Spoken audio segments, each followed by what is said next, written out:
So yeah, this is your first time. Welcome. Welcome. We're happy that you're here. What's going to happen is I'm going to be going through all of the SP roundups that I've written every week. If you don't know what that is, essentially it's my top, I would go over all the pitchers from the previous day's games and assess, what happened for your fantasy teams. So I'm just going to double check all of them and make sure there's nothing I didn't miss. And then take notes over here. As you can see, I think I need to pull this over a little bit more so you can see. No, that's good. That's actually pretty good. And then we're gonna go through that. Then essentially from there, start crafting the list, which is really fun. Please don't curse Alcantara with giving him AGA. I much prefer the production of Ace potential. I know, man. MWAD, that was so rough. It was so not cool. That Alcantara did that, but you know what? I'm keeping it. He gets the ace, is gonna ace label. I know it's just a bad one. He earned it, and he's going to get it. Don't worry, everything is fine. So what we do is we go add, remove, raise, and lower. I actually need to check really quickly. Did I put Kyle Muller here last week? I want to say I did, but I probably didn't. No, okay.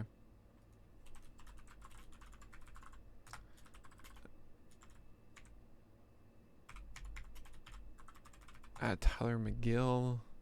Zach Thompson's already there. There's one Senti, yeah, Tony Sentian returns as well. And Danny Duffy. What's up? Umedo, good to see you. Good to see you. I need to remove Kwon Young Kim. Anyone else injured here I can see quickly? No. All right. I'm going to do the full process of this, but I figured I'd just do this while I quickly could. Okay. I'll stick that all the way on the far left. So I'm just going to go through this really quickly. So raise Joki Odorizzi, maybe? Don't do it out of order. Follow your process for a tree. I know. I'll do it. Don't worry.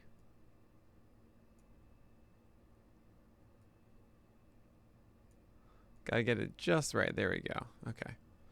Good to see you, K. Ryan. Cueto top 5. Absolutely, Elliot. You nailed it. I think Urias stays where he is, right? Yeah, Urias is still here. Okay. Don't do anything there. Don't do anything here, probably. Happ is the same. Eichhoff same. DeGrom same. Ian Anderson same. We got to remove this guy. Sadly.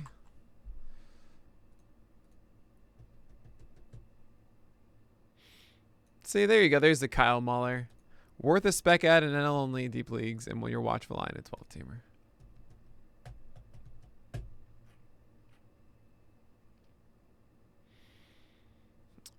Is Meryl Kelly is here, right? He is. Meryl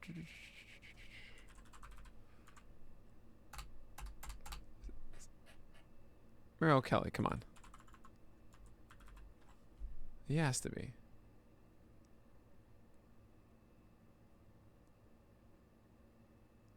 Do I not have Meryl Kelly on the list?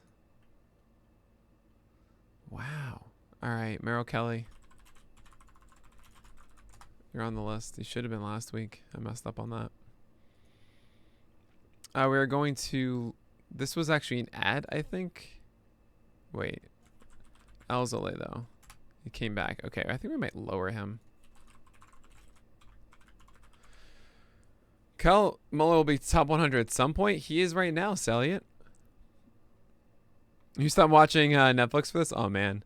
So, Rap Scrapple. Actually, I was just in Philly yesterday. And my friend got Eggs Benedict with Scrapple. It's not very good. Now we're going to raise Kyle Gibson after that ridiculously good performance. Not much, but he should do that. We're going to lower. To each their own. I'm sorry. It's not for me. I wanted, I looked at it and I was like, I would rather just have a normal Eggs Benedict. But I'm glad that you appreciate it. I'm glad it has a place. Have you... It's the Aaron Nola of breakfast foods. I don't know what that means. Have you heard or seen the work number from Tom Tango? It's just an article on ESPN about a very interesting concept. No. Work number Tom Tango.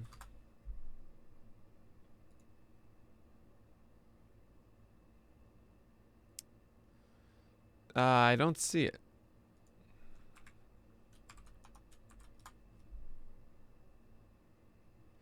Okay. Tries to identify which pitchers may be overworked. I see. And now I'm reading it from Tom Tango.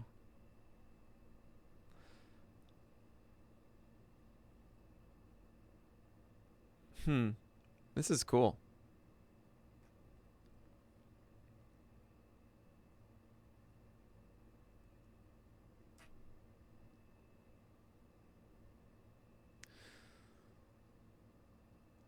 Right. Okay. So I'll look more into that later on, but that's cool stuff. Thanks for putting that on my radar. I'll definitely be doing that. Removing Max Fried? Yes, he's on the IL. But yeah, this is all set here, so we're gonna move on. Book of Eli. Yes, we're gonna add Eli Morgan. The Rook of Eli. I wish he had a curveball, then I could have done the Hook of Eli, but you know, can't have everything. Let's get this. Put this. I already did that. I guess I'm adding Max Kranick. Sorry, I'm going out of order. Gotta trust the process. I guess we're raising Blake Snell, maybe. I don't know. Might be a little bit. I do want to raise Charlie Morton if I can. Raise Tony Disco. Yeah, maybe raise Kyle Hendricks. Finally had that start. They actually had 2 of them in a row. I mean, no, Elliott? Probably not. Am I insane to start Kenta today? You're not insane. It's just...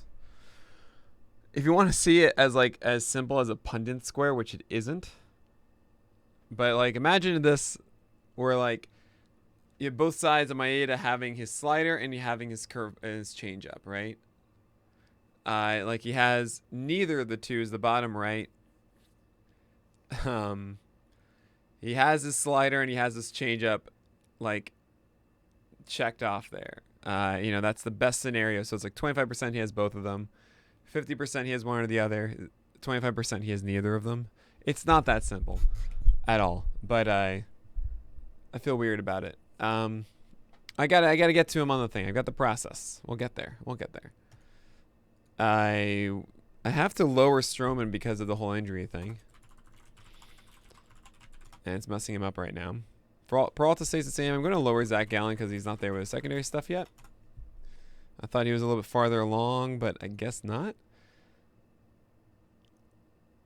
I didn't talk about the stuff, though, on this. I want to do that because I remember it not being there. So, right, this was on the back of this. This is Zach Gallen's most recent start. Curveball was only thrown 8 times. Changeup was fine, but like only 3 thrown, under 20% thrown. You know, this isn't like an overwhelming start with his secondary stuff. We haven't really seen that yet. This was the reason for that good game. He just pounded strikes. O-swing was good on that changeup, though. Same with the curveball.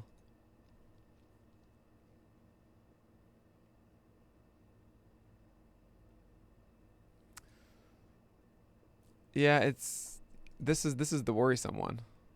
Like, look at this. What is that? What is that? It's terrible.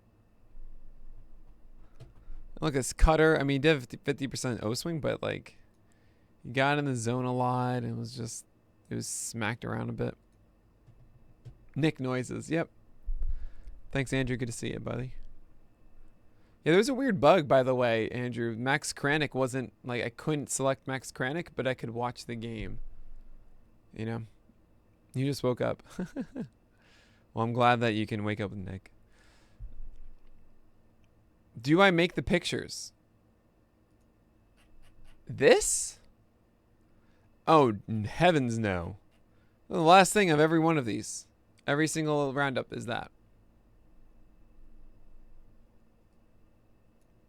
Justin Paradis made this one.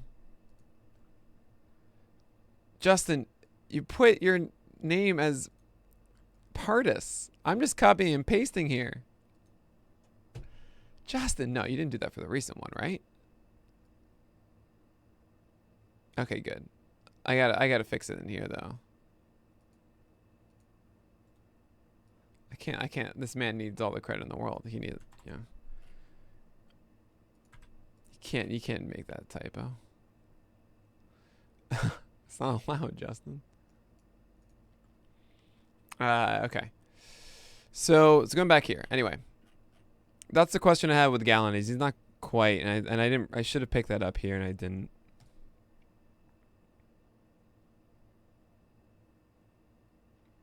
It could be it is a spin rate dropping. I forgot about that too. Interesting. All right. Flexin. I don't know if he deserves anything after this. It was Rocky Road. I'll do a question mark if we need it. No, no, no.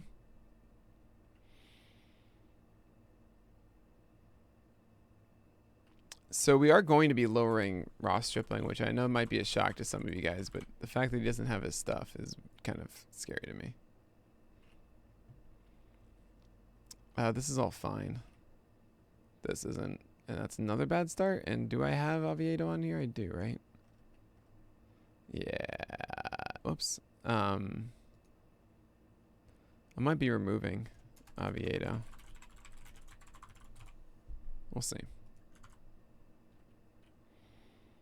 Yeah, we're gonna be lowering Garrett Cole.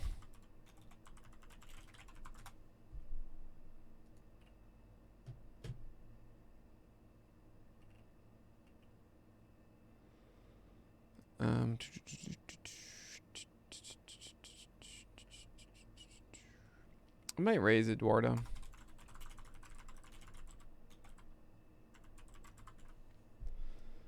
And he needs the same. I think this is hilarious.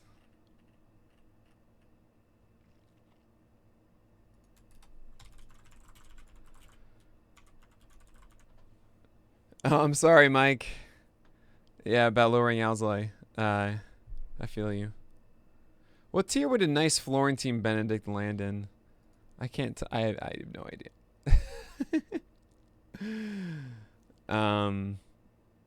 Is Shane McClanahan a probable starter in Buffalo? I would say so, yes. Max Kranick, yeah.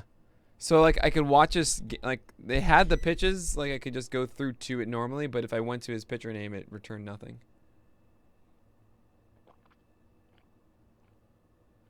It was.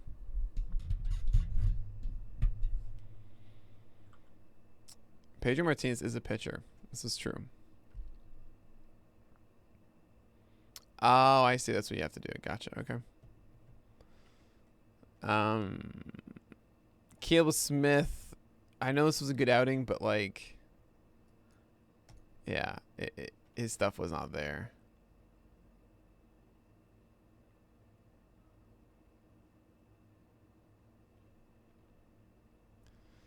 This is all fine. I feel like I gotta raise Herman Marquez again. It's so weird.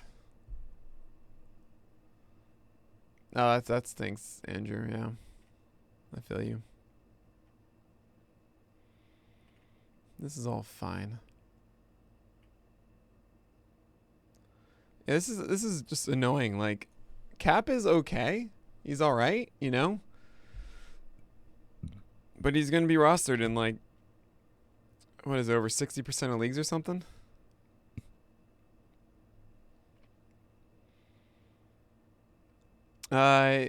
Yeah, nothing's really that interesting here. We're gonna move on.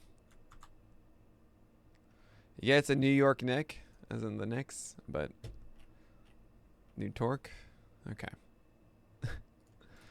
Yeah, I'll raise Nick Pivetta. Yep. Yeah, we're raising Marquez.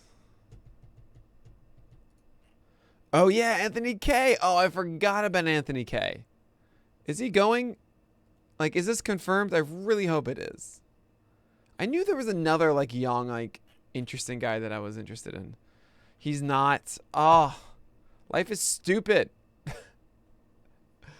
Matz is returning, so finally the Jays rotation is so full that Anthony K doesn't go. Oh.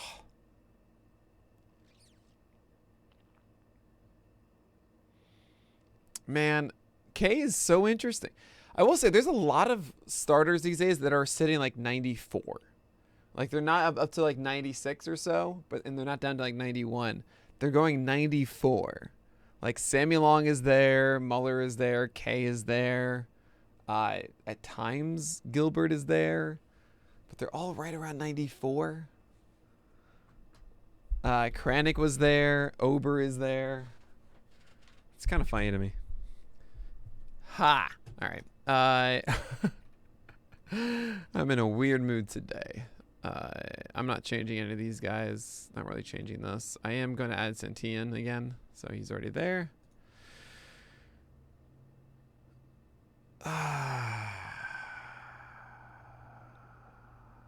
All right, I want to watch JC Mejia again. I keep like going back to this.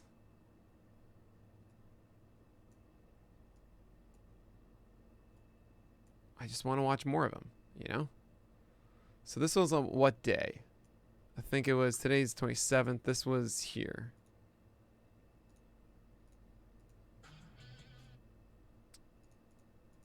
Oh, you have to add Mejia too, you know. While you're at it. So I gotta.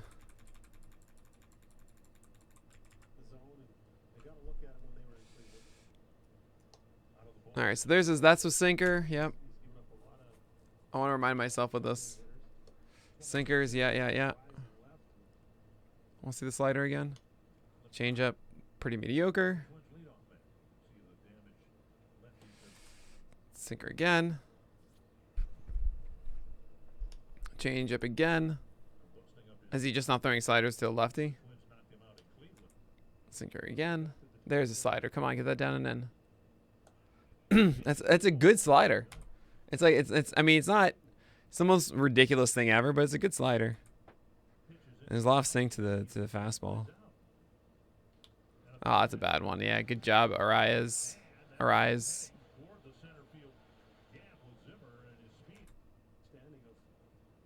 Slider away. So that's a good slider. That's a good pitch. It's just how good is the fastball then, right? Oh. Oh! Look at the break on this. Hey, this is fun. Here it is. So it's essentially coming to like this right now, okay? It's a little off center, but that's essentially where it's going. Now watch. No. That's so far. That's at 93. What? Oh my God. Let's just watch it in full speed now. Oh. Of course he swung through that. Unreal. Hey, thanks for the follow. Oh man. I can't say your name, but Dad, thanks. You overthrew that slider, Mejia. That's not the worst one, but after throwing the other one, it's easier to take that one. There's a good one. I do find it entertaining. It's not a changeup, it's a slider. I'm going to move on. Changeup. Bad. See, I mean, this is what he's doing. He's throwing. Honestly, I would just be throwing the sinker. Don't try and get cute with the changeup. Yeah, if you throw that thing, just throw that. Mejia does need to get to the point of like, so like this pitch, right? That this pitch here, where it's landing and everything, he needs to learn to be able to land this here. Because I think with a lot of lefties, especially with sinkers, I think guys get too comfortable going to this. And the problems is that they get mistakes that are here. And if it's here, they've committed to swinging when it's here. And then it stays in the zone the entire time. So it's really easy for a lefty then to push that to left field. Just stay on it the entire way. You realize that's not where it is, but it's fine. You just delay the bat slightly. You can push it the opposite direction. That's why you see a lot of these sinkers are just not very good because it's staying along the plane of the bat as if here to here doesn't change anything as far as really your swing. Just push a little with the arms. That's it. But if you can surprise in here, they're not swinging, then they'd have to change actually their entire thing. And that's the difference. So this can work if you think they're going to be swing happy and you're trying to get them off the end of the bat. But these guys Larnack is not chasing it and he walks, right? Now for righties, you can live here because this will start on the plane, come in, and it's a lot harder to read it. And maybe you can get the back door too. But yeah, I think Mejia needs to really get the glove side. If you live as a sinker, you got to be able to do both sides of the plate. You can't just live on one. So that's a really good one. That's a really good one. That's a strike for so long. That's a curveball there. That's a terrible one. That's scary. Now you throw slider away, right? That's what you're supposed to do. He knows it. Oh, you just missed it. Cruz. You just missed that. That was yours. So there's a changeup, man. That's a floater. Okay. I think I've seen enough, by the way, of Mejia to really understand him again. It's every so often I got to remind myself with some guys.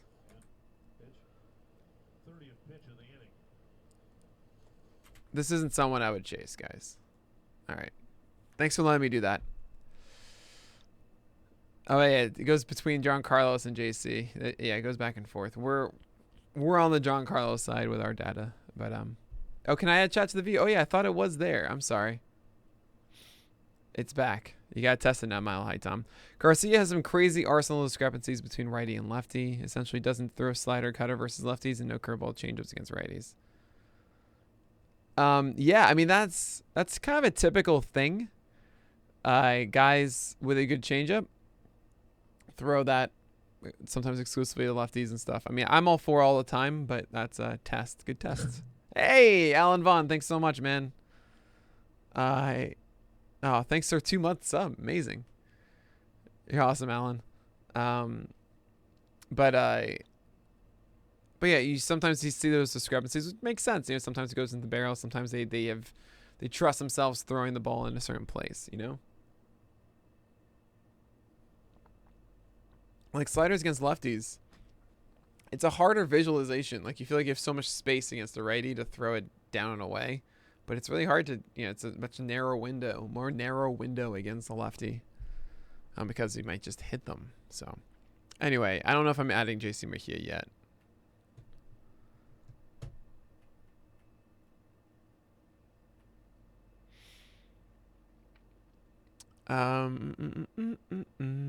Tyone does not really get the raise, I don't think. Bassett's killing it. Barrios is killing it. Yeah, nothing too egregious here, so we're gonna keep it. Oh yeah, is he even on it? I don't think he is. Well, he was injured, so yeah. We gotta add John Gray. This is a funny one.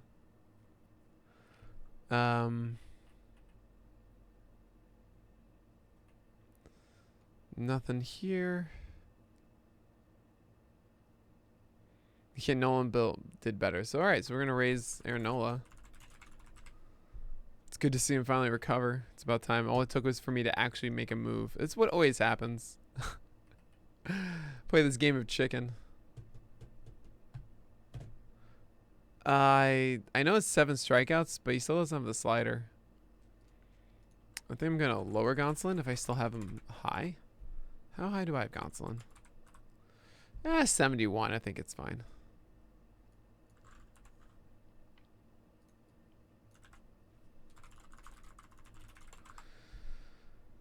Nothing major here. Where's Herman? That's fine. Yeah, not the biggest changings of the guard this week, I think. Maybe lower Paddock after that start. Yeah, I'm gonna lower Paddock a little.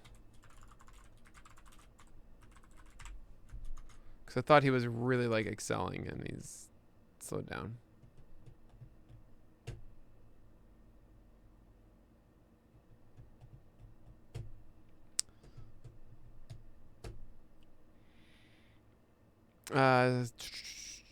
Yeah, you guys wanted me to add Lester, and I'm very happy I didn't.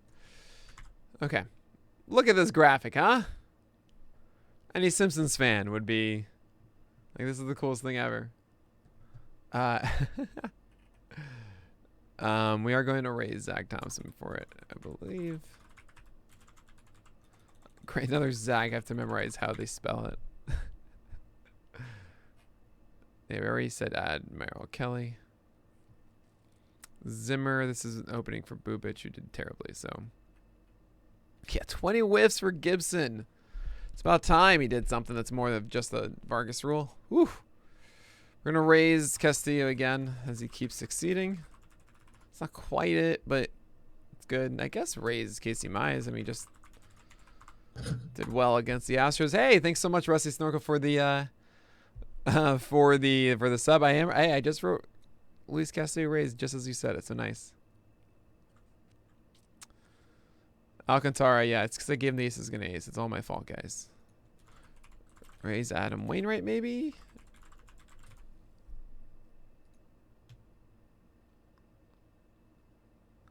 So you want me to probably raise Wood after 8 strikeouts, but the slider just isn't there. I'm going to leave him where he is.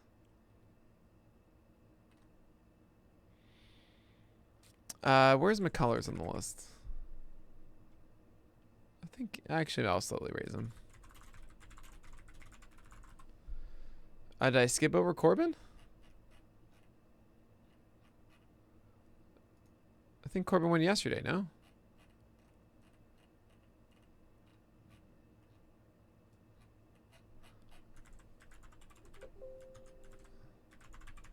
Oh, he's here. Did I skip over him? I probably... No, I hadn't gotten to him yet.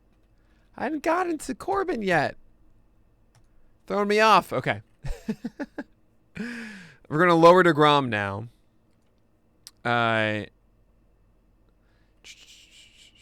Framber we're not touching. Coffee Cakes we're not touching. We're going to raise Corbin because the slider going 9 for 27 and right underneath the 93. So 2 things we like. However, the matchups are really frustrating. I feel like we need to raise McClanahan. Probably lower Jordan Montgomery.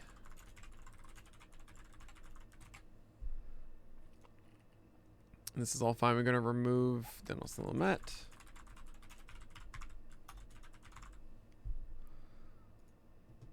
I guess I'll keep Cobb where he is. Already said add Muller. Not adding Eric Lauer. It's another good start for Cole Irvin. I'll consider it. Probably not. Gilbert and Lynn didn't really do anything. Stupid suspended game. I'll be raising Tarek Skubal.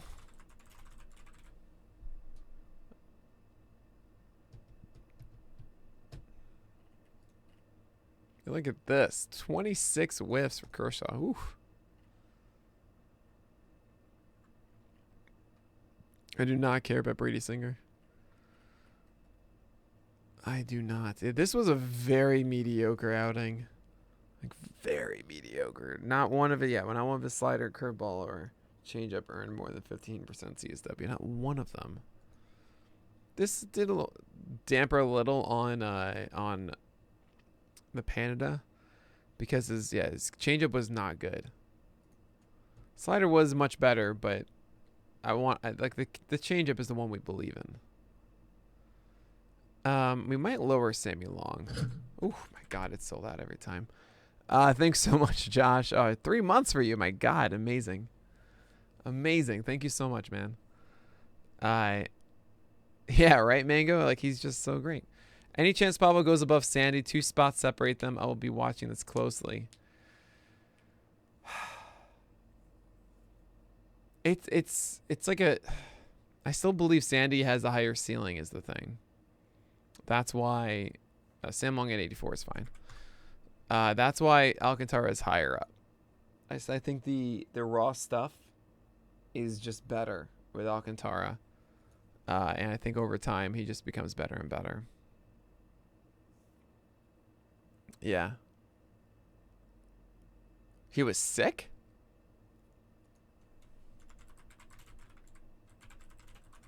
Sick? What do you... He had sick pitches.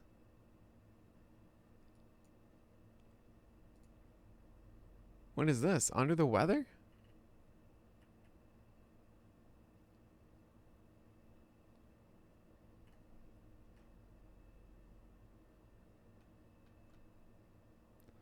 Being sick. What?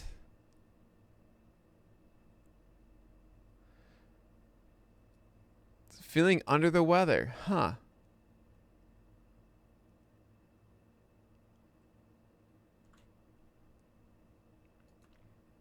Yeah, he's dope. Okay. What is that?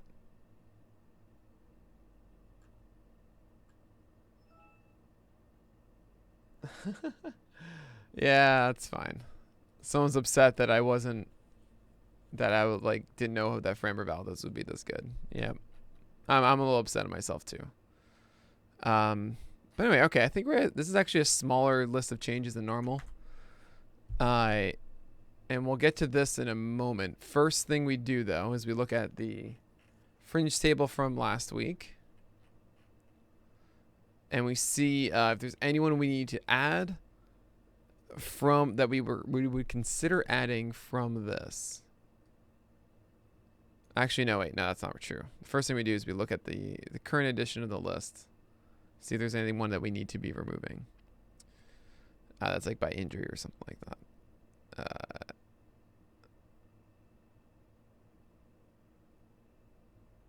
Freed. Got him. Right, Arias, Alcantara. Met. You're already off.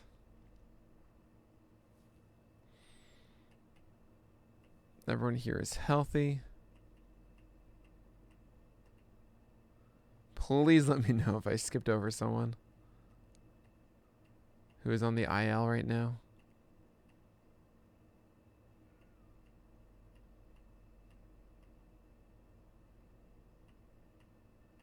I don't think any of these guys are. That was a pretty minimal week for IL stuff, so it's wonderful. Wow. And then you down here, okay. So did I skip over Savali? Oh, I did. Whew. You think you can do it well. Have you noticed all the old bugs that Twitter used to have came back this morning? I don't know what those bugs are, though. Oh, yeah, we'll get to that part. So now we look at this. I'm like, all right, I want to move. I'm very much with you. We are removing Carlos Martinez. But I mean, I don't want to. I mean, I'm just going to do that right now. Stick to the process, which is we're going to now look at the fringe table and see if there's anyone here. Which guys would we be considering from here that should come on this week, right? So we know that we're going to be adding Danny Duffy, so we're going to be removing that. We know that we're going to be adding Tony Santillan, so we're going to be doing that. We know that we are going to be adding Martin Perez was on the list, isn't he? Yeah, that's a mistake.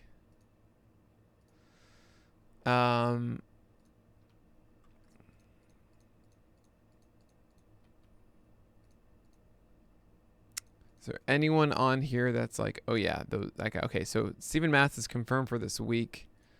So we are going to be adding Steven Matz.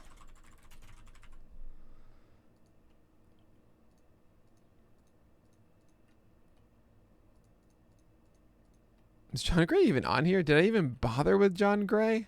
Here he is. Okay. John Gray, you're coming back. But I don't really see anyone here that's like, I need to get them on the list. I mean, maybe Chris Flexen? I don't know about Gutierrez. Is it confirmed that Fried is back this week? Let me see.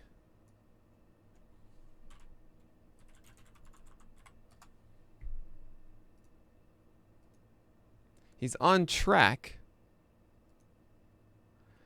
So that they hope Max Fried will be ready to go when he's eligible to come off. Penciled in Kyle Wright right now for Wednesday, but that's next. That's last week.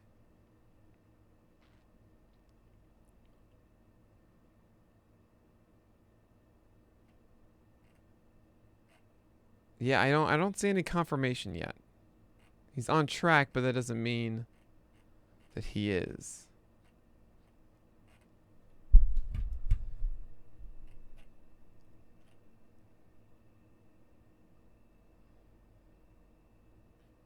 I just don't see it yet. He's expected to. Okay, that's different. Okay, Braves plan to start Max Fried Wednesday. Second day he's eligible to come off. Only reason they're waiting until Wednesday is because Charlie Morton's getting an extra day of rest. Okay, so that seems pretty confident to me. Fine. So I regret heavily that I removed him. So I'm going to put him back where he was, which was right over here.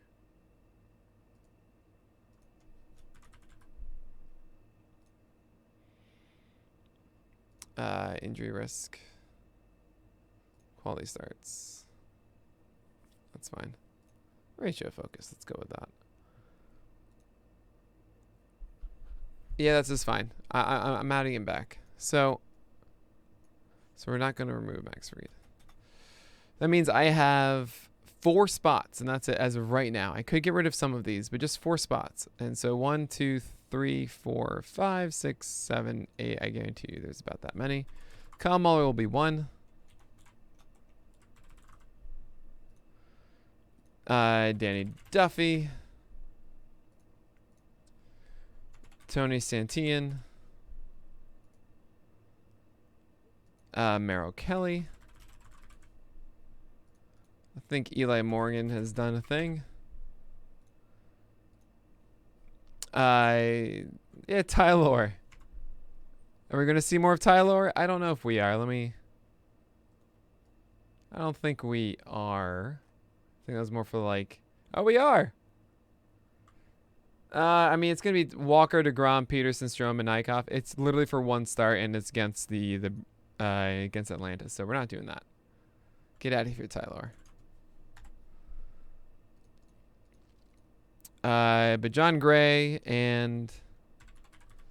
Whoops. And Matt's are the other 2 here. And I feel like that's solid. So with these 3 spots, who are the 3 that we are kicking out? Is the question now. I am curious about Poteet. Maybe I was dumb about that one. And it looks like Poteet isn't even starting. So I think we're going to kick out Poteet. Get out of here, Cody Poteet. Okay, I do want to remove Johan Oviedo because I really don't think you can trust him right now.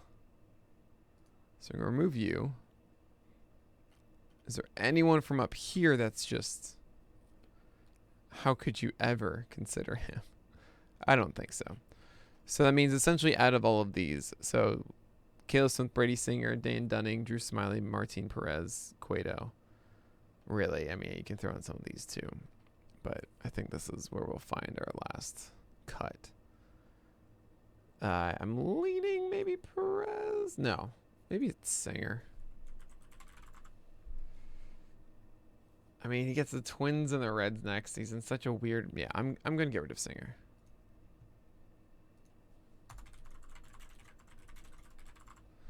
And there you go. Cool. Potita's on the IL. Appreciate you guys. Well, I haven't established the top 25 yet, Andrew.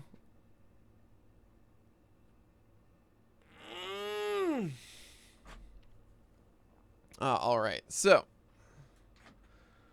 you think Wheeler needs to be number 3? Well, maybe he does. We'll figure it out. We'll talk about it. Okay. So, playing time question, playing time question, playing time question, playing time question. Strike it upside, absolutely. And that's all we're gonna do there. Injury risk, strike it upside, quality starts.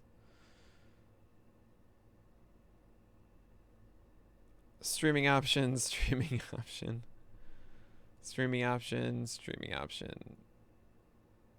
Is Matt still rostered? I feel like he is.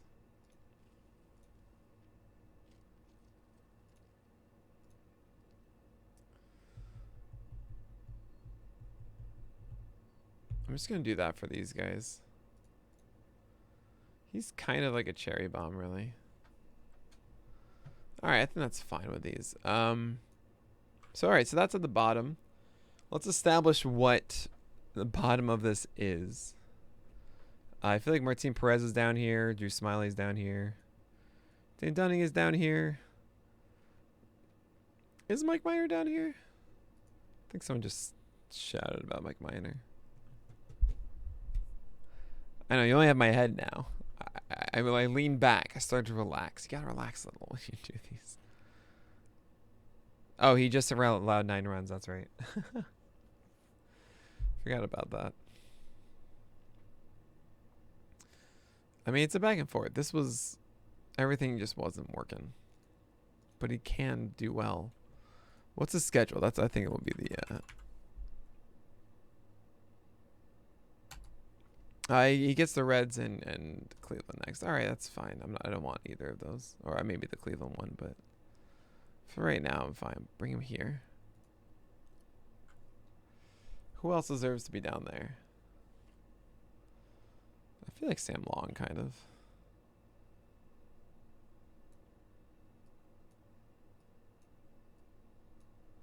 But I like establishing the very bottom if I can.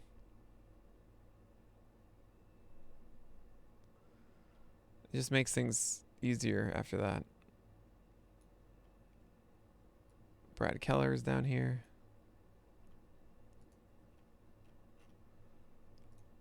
Alex Cobb get down here. Same with Griffin Canning. Griffin Canning I'll just leave over here. Yarbrough and his salad. That's such a ridiculous, horrible video, man. It's like Eck doesn't just understand. Like, how do you not understand Eck? You would understand. I mean, yeah, I know you weren't that kind of pitcher, but like you understand pitching, don't you? I don't get it.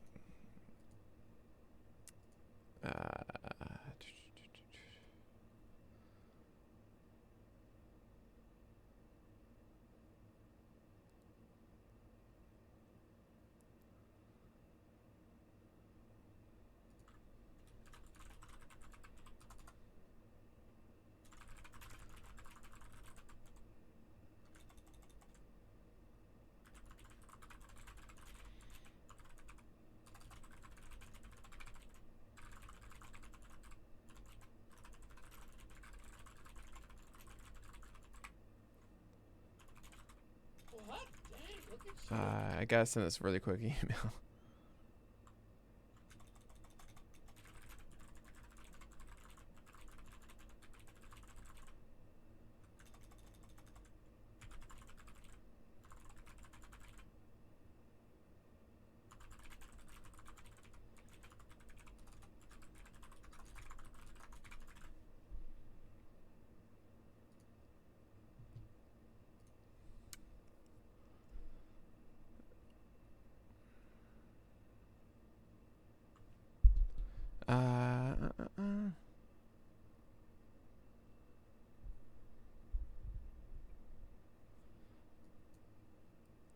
Cool. All right. Isn't Thompson a little bit too high? Ignore me. I hadn't seen his last outing. Yeah. I mean, I haven't fully done it yet. The thing about Zach Thompson is also, it's kind of interesting. Like, it's a really good cutter. I really liked it. I also kind of liked how he mixed in everything else. The fastball command was really good in that start too. The schedule isn't great from what I understand. I believe he has the I think he's going to Atlanta next, if I have this right. Yeah, he's at Atlanta next for the beginning of that series, and then it's the Dodgers after that. And Thompson is going to be below like Kyle Muller, for example, because of that. It's just I'm intrigued about Thompson, and he's kind of one of those guys that maybe even I want to hold through it, because if he does have that fastball command and that cutter, and is able to flick in that curveball as well, and then like that works, you know. Which two do I like the most to stash? I would just be starting Odorizzi and Sandoval. You know? That's just what I would be doing, vibe. Just start Odorizzi and Sandoval. Muller is probably my favorite interesting one there, but Tyone is a little bit safer. And then, yeah, I'm just establishing the bottom now. Let's just get some of this easy stuff out of the way here. And then we can move to other things. It's interesting. Tyone is going to change, but it's only because, I mean, Bundy literally didn't pitch this week. But it's only because there are like a lot of these exciting guys that I want to push up ahead of him. Cueto, Smith, oh my God, okay. This is already getting overwhelming. Wonderful. Okay, Eli Morgan I don't trust as much as the others. Steven Matz is kind of right there. That's fine. Santin I don't really trust as much as the others. The others just being Muller and Thompson. Caleb Smith I would put underneath over to here though, because I do not trust that he just doesn't have all the things. It's funny, he just did really well. It's like, yeah, but it's not the way I want it to. Oh, okay.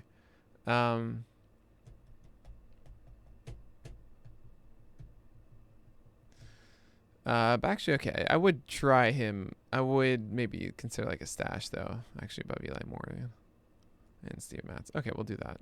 And Santian? Yeah, fine. Okay.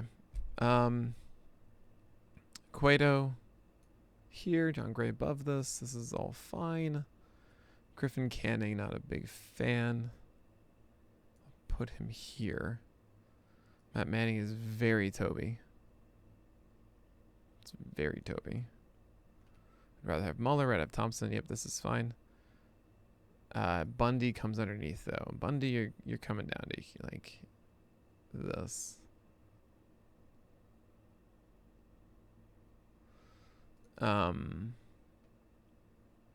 Cool. Marco Gonzalez, you are. I want Cole Irvin more than you, so let's do that. Domingo Herman, dropping Herman for Domingo Herman from Muller. What is that schedule for Domingo? I don't know if I like that. I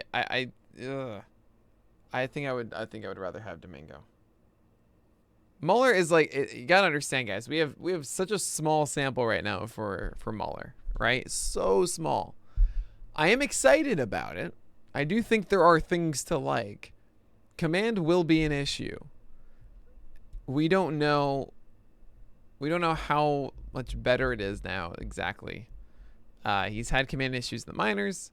The last start against the Reds, it wasn't a guy that was surgically taking apart the Reds, you know, that he was fighting himself a good amount. But when he executed, it was really hard to hit. So there's a way to, you always say Spice Girls over Toby. I wouldn't say that Domingo Herman is a Toby though. I would not call him a Toby. Domingo Herman has much higher upside than just a Toby. If you take away 2020 from Bundy, who would he be on the list at all? If you take away 2021 for Carlos Rodon, would he be on the list at all? What? Dang, look at you. You know? I mean, what about the first month of Dylan Bundy for this year? Is Sonny supposed to come back this weekend? Good question. I think there was a delay from my last time I saw it. And by the way, thanks so much, Quetzal1216 for the follow, man. Same with you, Sons in 4 or 5. Ha! Sons in, oh no. Oh, I get that. I get that reference. If you take, yeah, so you can't take it away, Mile High Tom.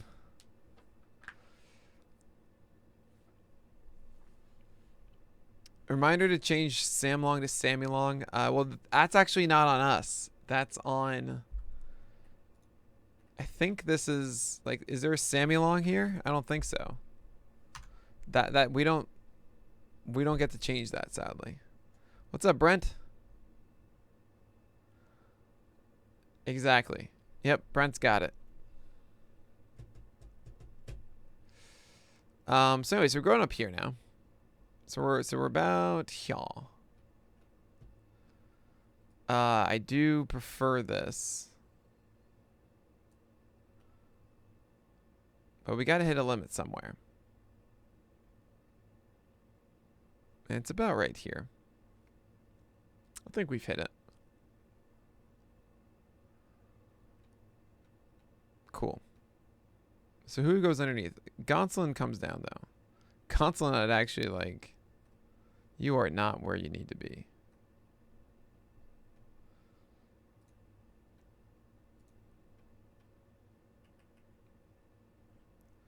Okay. Might be time for us to go on the other side of this. So this is, I just want to like have some markers here of, yeah, that seems right. Oh, let's go like that.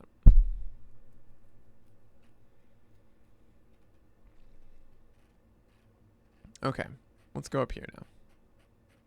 Let's go where the true fun is. So I'm going to change how this looks now.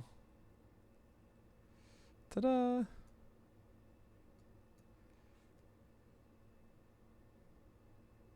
All right.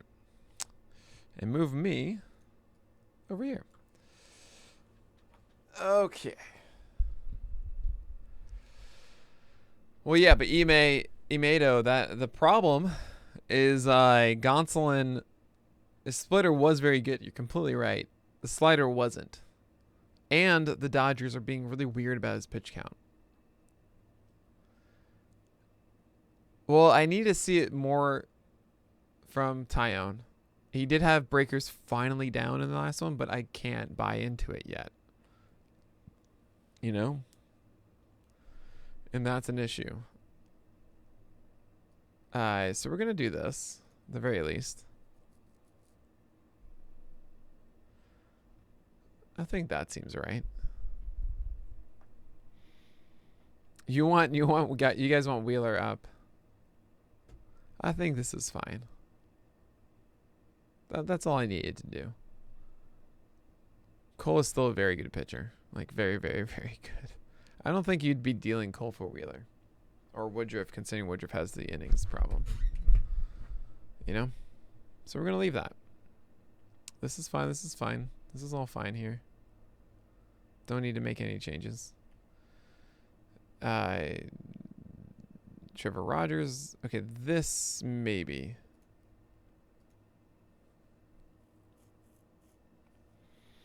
What changes would I make? Not really. I'll just open it up. You know, I had it closed off before, but I don't really feel like I need to. Hey.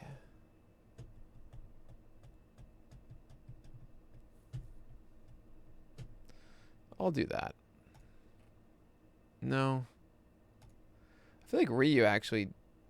What was Ryu's last start? I feel like Ryu hasn't actually stepped forward yet, right?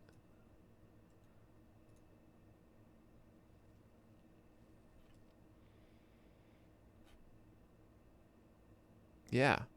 I'm going to bring down Ryu.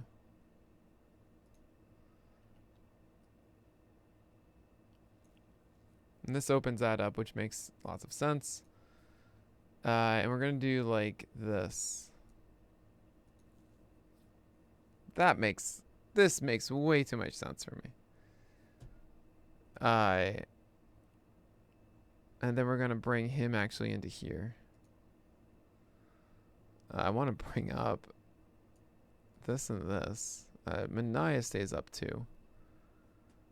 I'd actually put them at the head of this tier, so. Like this. Kyle Gibson deserves to be above these guys.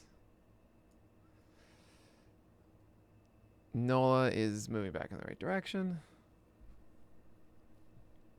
I don't think Kikuchi pitched. Did Kikuchi even go in this past week? Or if he did, I'm sure he did well. By the way, I showed you guys this morning, but this is really cool. We're making them bigger in the next push, but look at that. He had a Gallows Pole on 5/17, and he had a King Cole on the 2nd of April. Isn't that cool? Oh, right. I remember this now. I remember this start. Yeah, more good stuff. Hard to say no at this point.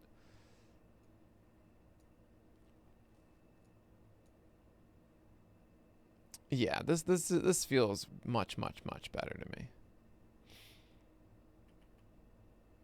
So I'll do this, given the benefit of the doubt there. Gallon falls a little, it's fine. Ian Anderson's in this like weird purgatory as always. You think Gallon needs to fall? I'd say Gallon is like the weirdest one here because Gallon can be all the way up here in like 3 weeks. You know? The secondaries aren't quite there yet. I'm with you on that.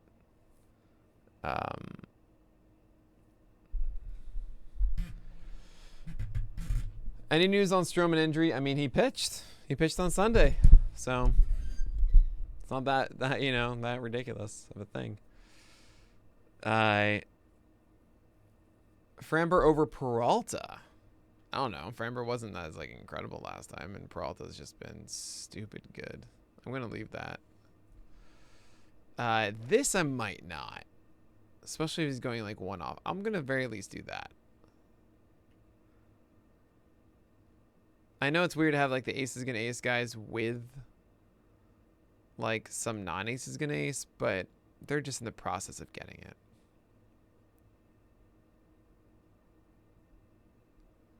Oh, right. I think it says grandmother.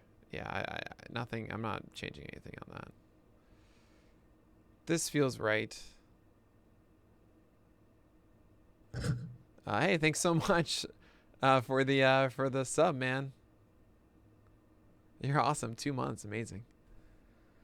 Drop Ross for Scooble and waivers this week? Oh my god, yes. It doesn't matter which Ross you're talking about. It's not even...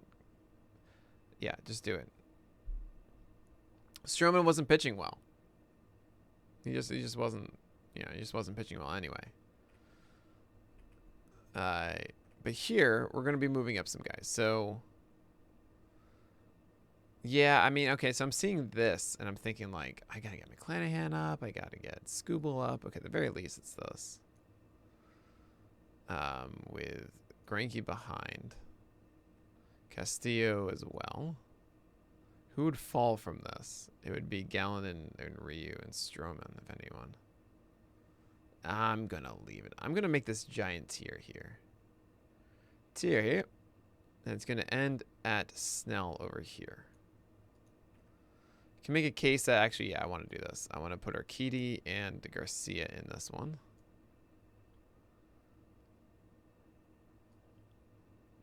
I'll do that. And no, I want to do this. Wainwright deserves to be above this.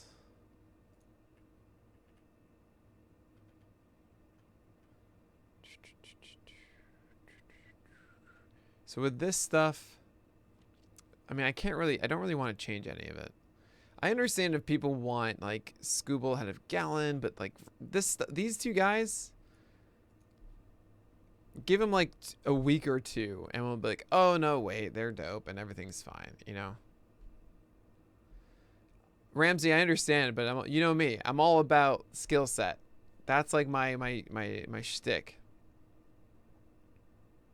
I think it's because of the Family Matter stuff. RMS. Right? Am I totally missing something here? Is he still hurt? I mean, he just pitched. Oh yeah, he's Marcus Stroman on track to make start after hip soreness. So he was pulling that game with hip soreness then. Okay.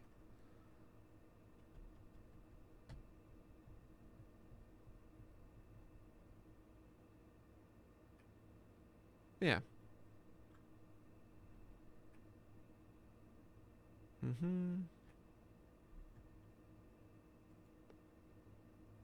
Or maybe wait, I'm reading something from 2 days ago. Okay, hold on a second. Give me a quick second.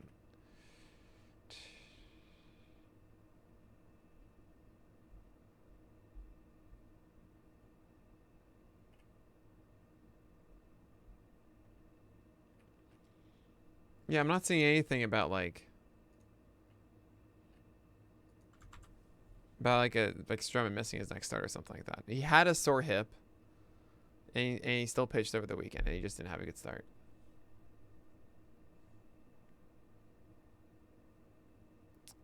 I'm not going to remove Marco Gonzalez for paternity. He should probably be back. I'd be surprised if he gets a full week. Cease isn't as reliable. Well, Cease. Okay, the last two starts were Cease. He had that start against the Astros where the slider was gone. Then he recovered in the last one. The slider wasn't as good, but the other stuff was much better. So there is like this back, case by case thing. By the way, with Castillo, I don't know if I mentioned it was the changeup was still not quite there yet. So despite the 2 ERA or whatever, Ramsey, it's not the Luis Castillo that you know. Which is a little frustrating, of course. But he still quite hasn't unlocked it yet. I'm not necessarily disagreeing that Cease hasn't really locked it, become that main guy. But if he did, then he'd be like in the top 30 or top 25 or something like that, I do want to lower these guys though. This trio is like upsetting me. So I am going to do this. I'm going to do this. The very least. Still did that. I think Stroman is underneath these 2 guys. I think that's really the problem I have right now. So I'm going to do this. And I know this might seem like ridiculous, but when you have so many guys that are really helping and doing good things, and Stroman, who was kind of like at his peak, having the hip soreness that like pulled from a game, and then now it clearly wasn't in rhythm, and we're kind of hoping gets back into rhythm. But then when he is in rhythm, it's not like it's a top 20 pitcher. Meanwhile, Garcia's great, Urquidy's great, Castillo's doing great. Greinke's a rock. 6 innings for him. Scooble's been absurd. Cease is, probably Cease and Scooble's flip that. I kind of think of them similarly. Bassett's been amazing. Taijuan Walker's been amazing. Gallen and Ryu are legitimate top 20 pitchers when everything clicks, which we expected to do in 2 weeks. Yeah, this is fine. Would you drop Domingo Germán for Kyle Muller? I haven't gone there yet, but no. I'm still going to have Germán above it. If you feel like you need some like absurd swing, go for Muller, but I think that Domingo Germán is still a better pitcher. Like, there's a chance that Muller goes off and goes crazy things, but we've really just seen a star and a half of it, and his command hasn't been pristine. So it feels like it can go off. Is Stripling a viable pitcher? There's no ace potential on. Did I just take it off? Thank you. Appreciate you. Ace, I'll do that. Why not for those guys? I haven't really said that before, but it feels wrong missing it. And sure. You guys all deserve it.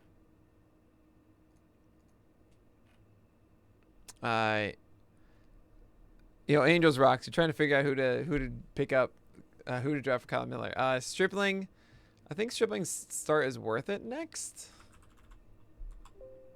I'm a little worried, but I think he can recover. He gets the Rays twice. It's kind of close. Stripling against the Rays or Muller against the Marlins. It is really close. I'm sorry. How could I not say ace potential about Kyle? He's acted like an ace. You know, I should have been doing it before. So I want to say there's a higher floor with Stripling, so I'm going to say hold on to Stripling. Ha! Glags, I understand. Hey, what's up? What's up, Jordan? Jordan, aka Bun Singles, will be the host of the On the Corner podcast tonight. So good on you for doing some notes right now. As I make this giant tier.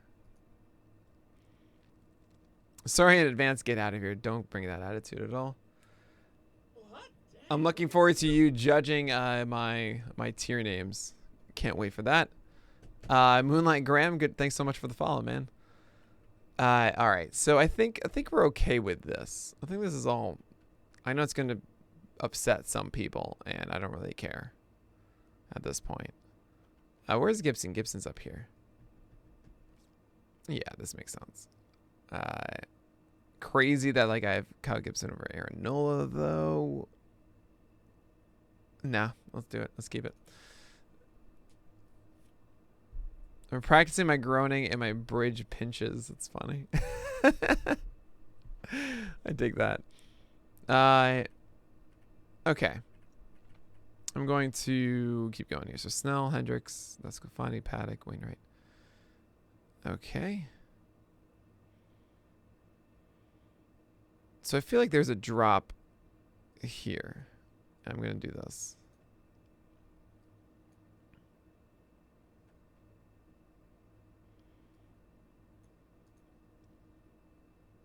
Yeah. Casey Mize deserves more love. I'd say this. This is fine. I'd say it's here. Does anyone here deserve to go up a tier? No. So we're going to do that.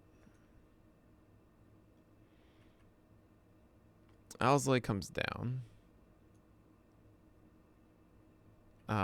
Patrick Corbin goes up. Marquez goes up.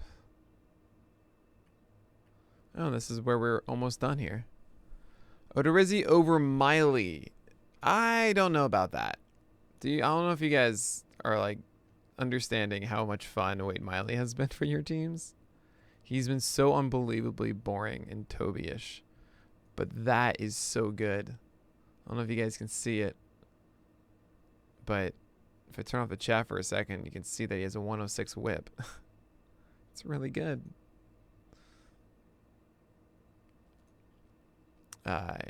Yeah, it's been 1, 2, 3, 4, 5, 6 straight starts. Really just to save for this one Coors start that you avoided because it's Coors. You know, it's been like ridiculous. 1, 2, 3, 4, 5, 6, 7, 8, 9. Essentially, in the last 9 starts that you conceivably started Wade Miley, he's been amazing. You know, and maybe you didn't start him for the Phillies because that might have been a still ill. But like, it's been great. You know. So. Yeah, it's just been great. He's also throwing at least 90 pitches constantly as well, which is pretty cool.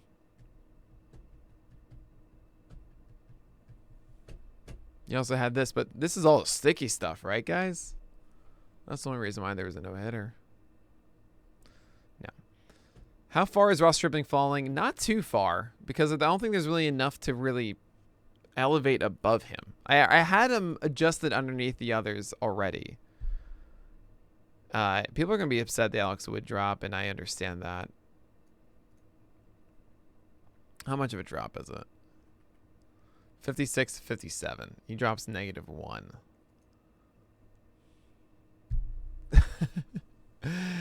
There's no real. It's just there's no difference to me. The slider isn't back.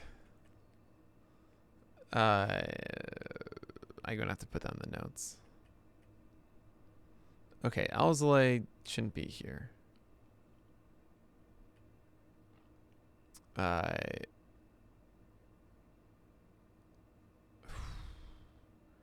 This is all a little tier here, so let's just do that.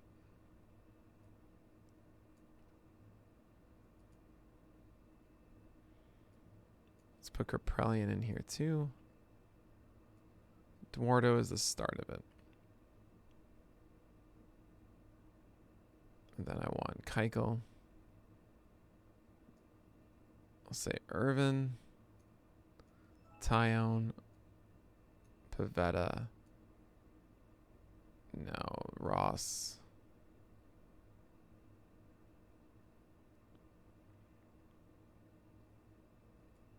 Alzolay is terrifying me right now. I'll go like this. I'd rather take a chance on Muller.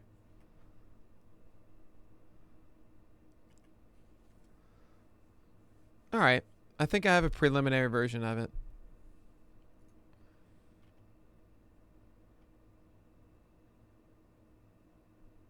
I could probably even open this tier and this is fine.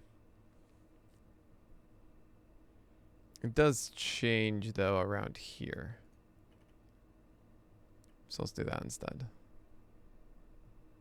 Yeah, I'd rather have Pavetta over Muller, right? I mean, they're both kind of exciting. With Pavetta...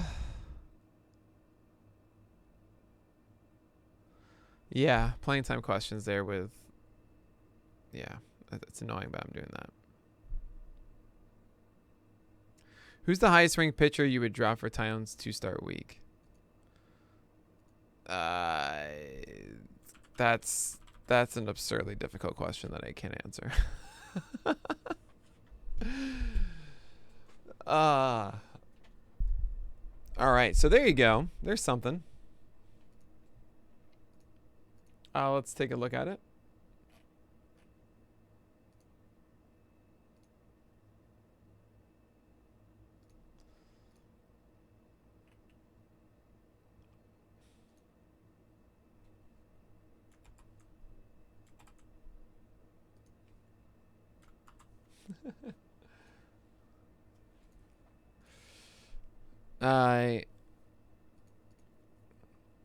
Odorizzi or Sandoval? Well, let's take a look. Where did I have it? I have Sandoval right above Odorizzi.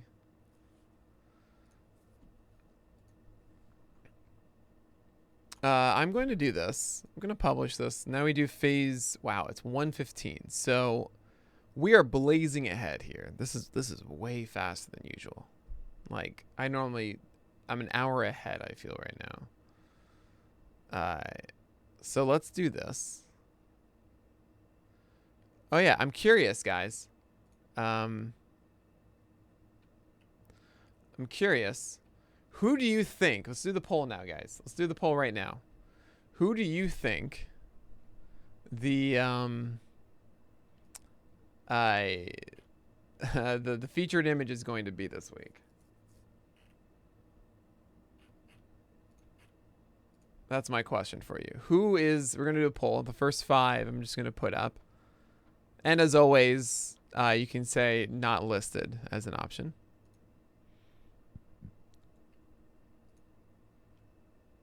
So it's got you in there. I wanted to not show the top. So this is the list right now, actually. So we can see that in a second. So who do we got here? Okay, we got Skubal, Darvish, Minaya, McClanahan. Okay, hold on. Let me start making a poll here. So we've got. Okay.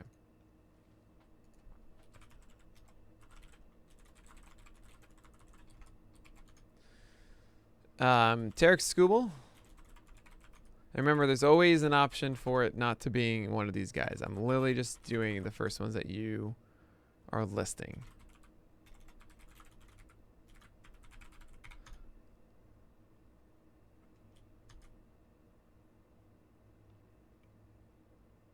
Okay, I'm gonna. I think we've already done Shane McClanahan, by the way, so we're not gonna do him. So Luis Castillo, and I'm seeing. Can't be Scooble. All right, he's right. It's not Tarek Scooble, guys. So I'm gonna replace that with Zach Wheeler, and then we'll do Jake Odorizzi. Okay. I think we. Yeah, that's all right. Yeah, we did Scooble too, didn't we? DeGrom again, just cause. Okay. So keep in mind, we're gonna leave this open for 2 minutes. Keep in mind, there's always an opportunity. You can vote essentially that it's not listed.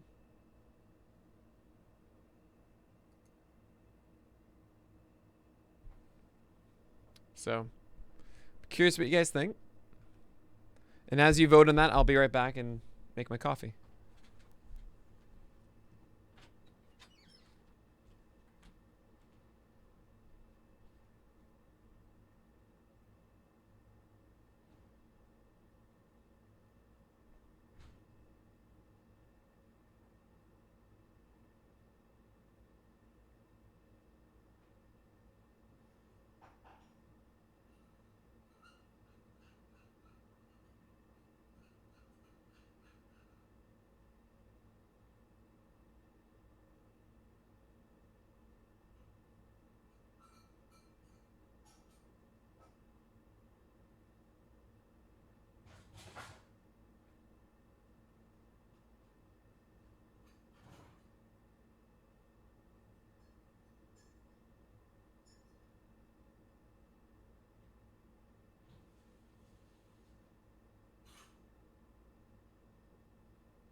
All right.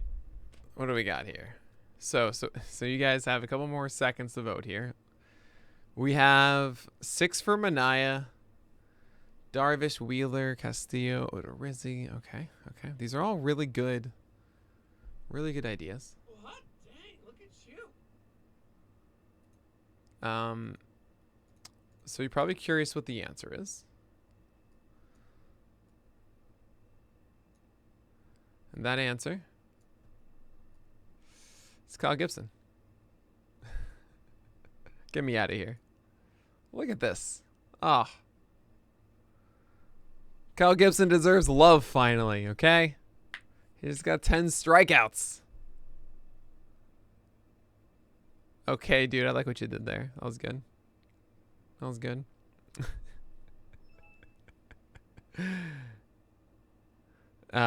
Needs a guitar on his back. Is this true? I've been trying to make as many Gibson jokes as I can, and I think I even said like he struck a chord and everything, you know?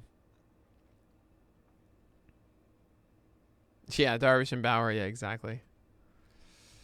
But yeah, there you go. Kyle Gibson is this week's. So there he is at the top of this. See? All right, so what we do now is I'm going to go through this. And I'm going to look at this with you, okay? We're going to be staring at this as I move myself around here. And I think this is fine. I can get you back on track. Oh, what am I doing? Okay, Nick, get it together. You can move this to here, and then oh my God, Nick, you're doing okay. Everything's fine. Everything's fine. Okay. All right. So this, there's no changes on purpose. Because, I mean, it's really just that one, and who cares, right? I extended tier 3 because I felt like, I mean, the way that we talk about, like, Rogers and Peralta is pretty much the same as, you know, Urias and the colors and stuff, right? I don't really feel too much of a difference. But colors might be actually slightly aggressive. I might start the next tier at him because we haven't quite gotten that level of trust that we do with Rogers and Peralta, right? I didn't really want to change Freed. Arias is in between these aces and ace, and I think that's fine. So we're going to move past this one. I think if anyone has any qualms, speak now about this now. You think Burns and Bauer can go to tier 3? I don't think they've deserved that quite yet. I mean, tier 2 is gigantic, and maybe we should be having Lance Lynn or something separate this. But this all seems right to me. I could theoretically flip these two, but actually Rodon had a bad start, and it was down to 95. A little scary. Head off. Okay, I can do something like this.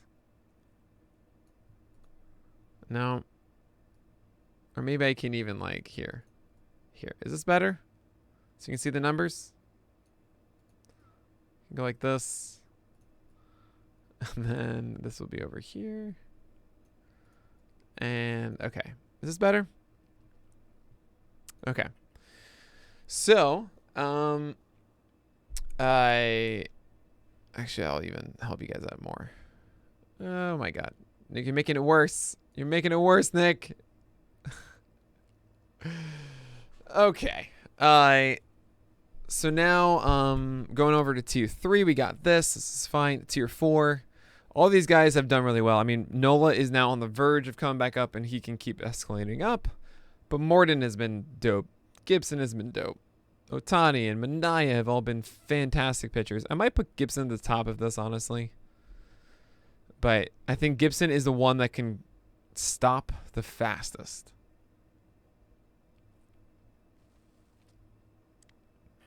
Everyone below Woodruff is 2.5. That's interesting. I think it's just, yeah, sure. That's fine. But anyway, so with this, I think this is fine. I'm like looking at it. I'm not really feeling anything scary about it. Like Tyler Molly still considered this good, but yeah. Okay. Tier 5. Ryu does fall because he just has not gotten his bearings. You want to move Nola up. He did have one recovery start, but after being bad for so long, I've made mistakes in the past of jumping guys way up too quickly.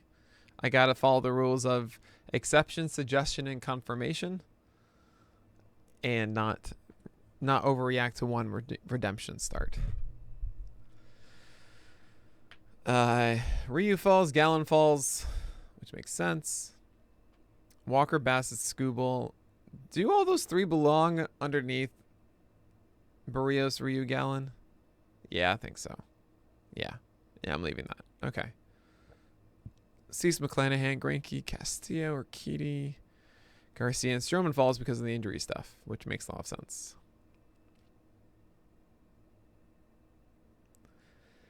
Well, yeah, MWAD sit.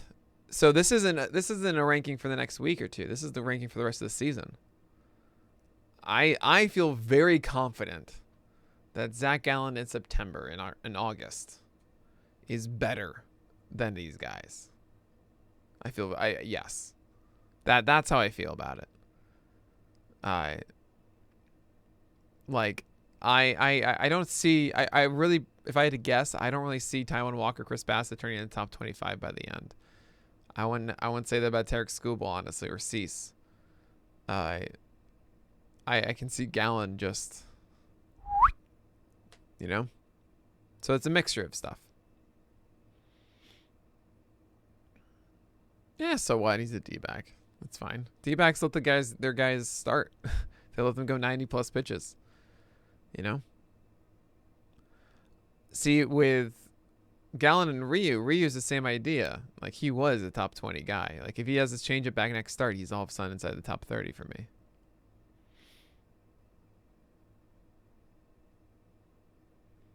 Well, yeah, 2 weeks ago was that because Kendricks hadn't gone like 6 innings under 2 earned runs in ages.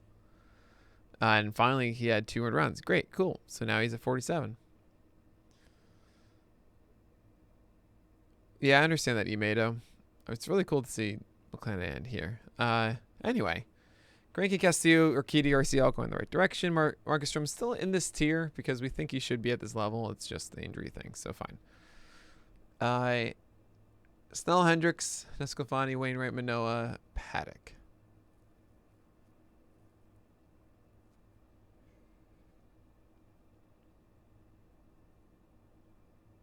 Yeah. I don't really see a problem with this. With the way these guys have been going. Oh, good call. These are not stashes anymore.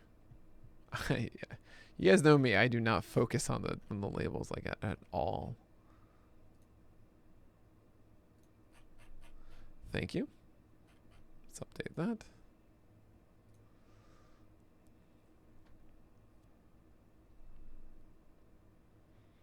Labels are for candy bars. All right.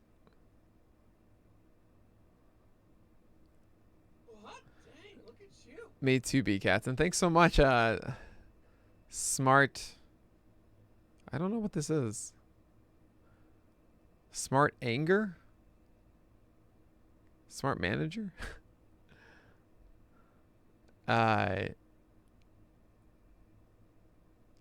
Anyway, thanks so much for the follow, man. And McKay fan. thanks as well. Anyway, so Manoah, Maeda, Wood, Miley, Sandoval. So people are gonna be like really upset at this because. Oh wait, hold on. Yeah, they're gonna be upset at this. Oh, it says. Why does it say 21 still? Am I looking at last week's? Yeah, this is last week's. Get out of here. I don't care about you. I want you. Okay. There we go. They're going to be upset at this because, oh, he just did really well. Slider wasn't good. I need that slider back. Montes makes sense. Got blown up against the Rangers.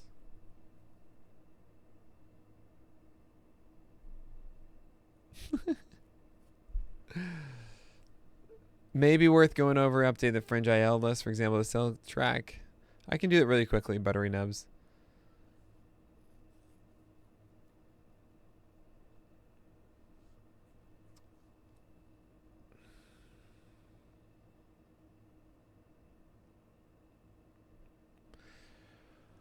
How do I feel about Maeda today? It's a coin flip. We just don't know if he's going to have both his splitter and his slider today. What do I think about Lamet rest of season? I think it's going to be constant pain, and I would rather not deal with it at this point. I was excited before because they finally built him up. Now they're going to have to build him up again, and it took us until this point to finally get there, so I am not front. Yeah, Stroh being hurt and stuff is the problem, Beta.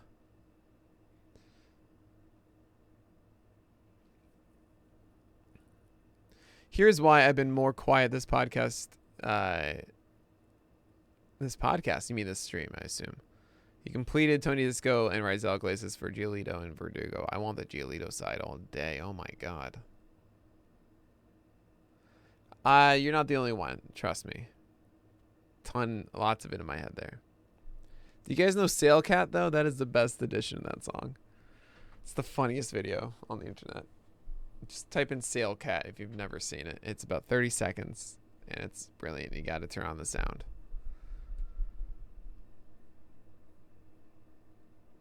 I think the reasons pitchers didn't get hurt this week is because there just aren't enough pitchers. I feel like a lot of injuries this week could have been IL stints, but the teams are tapped out. Oh, that's a good point. There were like, Gallen and Duffy returned because as a rehab stuff, right? That might be it. I'm late, but I know there's probably chaos surrounding Sandy's ranking right now. Sandy Alcantara? He's just neutral. He took down a good team and was sick in his other team, in his other game. That's fine.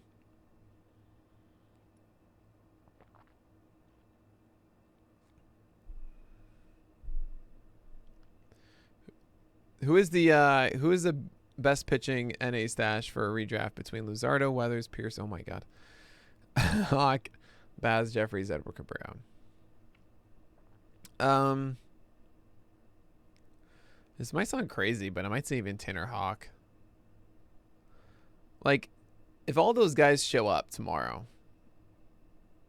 I think it's gonna be a while. It's probably Luzardo, but Tanner Hawk is the one that I can imagine being stretched out and starting right away, and I want to start him for most situations. Shane Baz, I don't know what the Rays are gonna do with that. Dalton Jeffries still is. I'm out. Edward Cabrera is gonna be a while. I don't think the Marlins are gonna start that clock. They have enough decent guys. Ryan Weathers isn't worth it. And Pearson has just been no way. No thanks. Trying to save my voice all of a sudden. Yeah, Tanner Hawk. I'm a fan. Okay. I need Kyle Muller excitement talk. Yeah, I did the pitcher breakdown video this morning.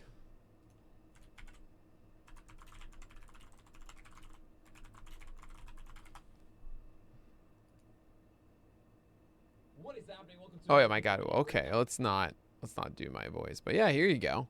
Look at this wonderful guy, huh? This is on YouTube right now. This is what we did this morning. You gotta go watch it out. Oh my God, everything just went away. Do not do that. No. It's not what I wanted. There you go. That's back. Okay. Cool. Everything just disappeared so quickly. Yeah, that was this morning's stream. There was also the SP roundup for today was on Kyle Muller too, the Muller report. But essentially the quick lowdown on Muller is it's exciting stuff. It's a good slider and curveball when it works. Fastball can go up to 97 or whatever. He's probably going to be living around 94 or so, 95. Command is a question, and we don't know how good it's going to be or not. Okay, I'm going to keep going. This seems like a little, it's a questionable, but it's kind of working. Casey Mize is a Toby, but it's working right now, so we have him there. This all makes sense.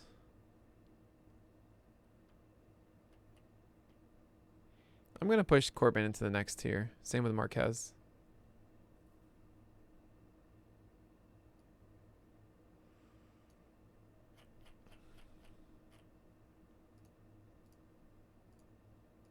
Where are you? Oh my God, I keep losing everything. Okay, now we're good.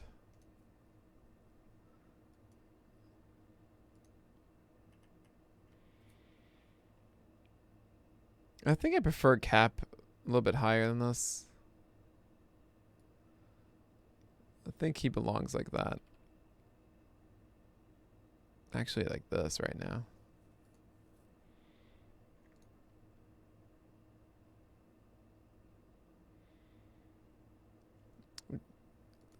Jerome Montgomery's a little too high too.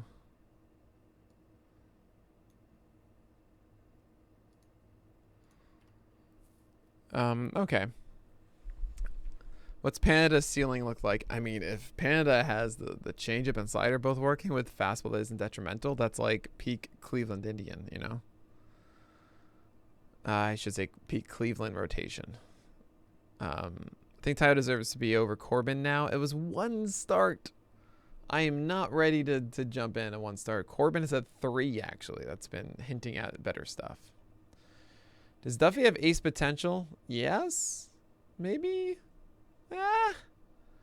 Like, he was pitching like one before, but I don't really think that we'll be putting him there because also of the way that they're treating him. Now, I'm just going to say no on that. I should probably take off the 1 for Gonsolin and Alzolay, by the way, for right now. Like, we shouldn't really be considering them as potential aces.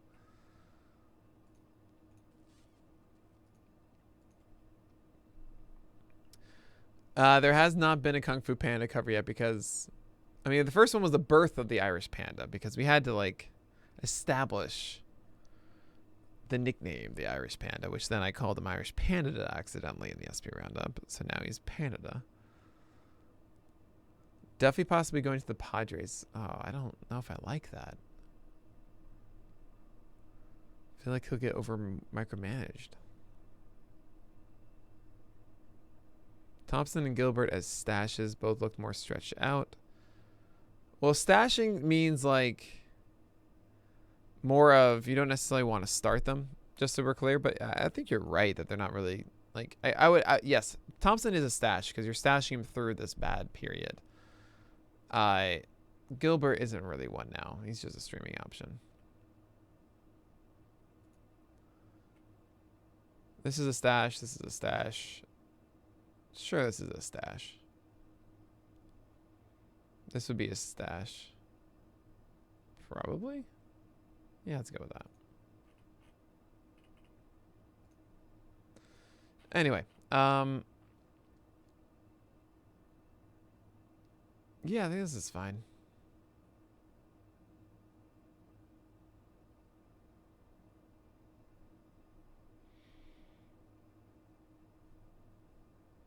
Cool. Oh, I can't put Cueto over Caleb Smith. What's wrong with me? It's just so wrong. And yeah, Cueto is not this. Cueto's here.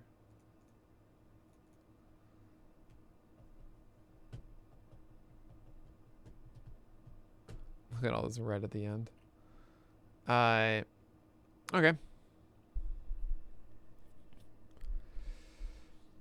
Is he worth a hold for those 2 starts? I wouldn't say that you'd need to spend a roster spot just for this. Steve Matz is fine.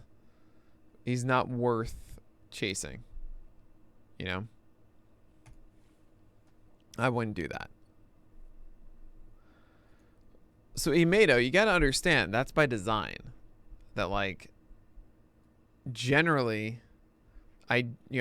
these are more for, like, the next 3.5 months. Like, when you're doing rant time, Brad Keller is on the list currently, I think. He's right at the very bottom. He's throwing hard.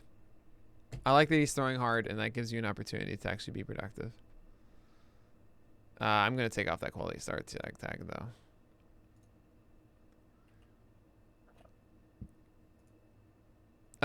Okay. Rant time. Muller, by the way. Definitely over Flexen. A lot of people are interested in Flexen right now. They're going to be upset at me for not putting on Flexen, aren't they? If someone were to go, it probably would be Brad Keller of these, by the way. I'm okay. Yeah, Flexen maybe does deserve something after that crazy good start. Oh, and I'm supposed to have the last one as an interesting one. Okay. All right. So we're going to do this. At the very least, it's going to be the last one. I don't know if it's Martin Perez leaving. Could be one of the others. Cherry Bomb streaming option. That's all I'm going to give you.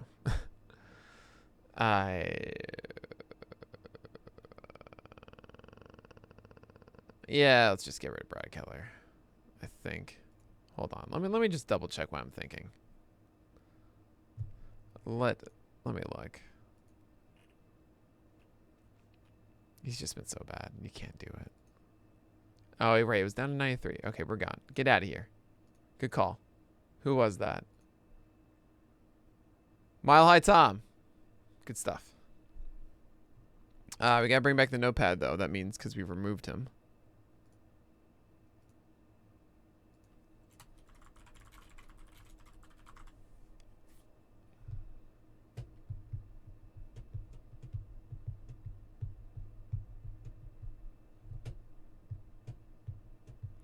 Dang it, who else did we remove? I actually have to check this really quickly.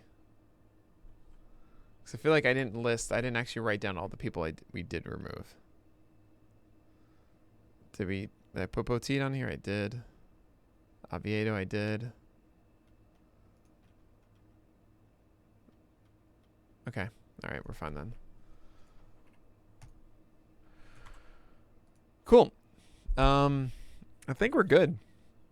All right, so this is the rant I'm trying to make, is that when you the biggest myth in fantasy baseball, say this every single year until it's not a myth anymore, is that we do these projection systems. We do these full ranks of pitchers, and the ranks are always done in like this grand scheme of it's being a best ball league, as if like you draft your team and you don't touch it. It's so wrong. There's a portion of it that is for the entire season with the intent of holding on to this player for the entire year. And then there's the other half of it, which is no, I'm just taking a chance on them, and then at some point, if it's not working, I'm moving on to something else, and I am ready to understand that I'm going to have to do that, right? So, oh my goodness, what are you talking about? All right, man, I just missed a lot of things. Okay, well, hold on, Scooble. Okay, so anyway, so I'm just gonna, I'll get to this in a second. So essentially this list is like, I recognize in the top, I want to say the top up to around tier 7 or so.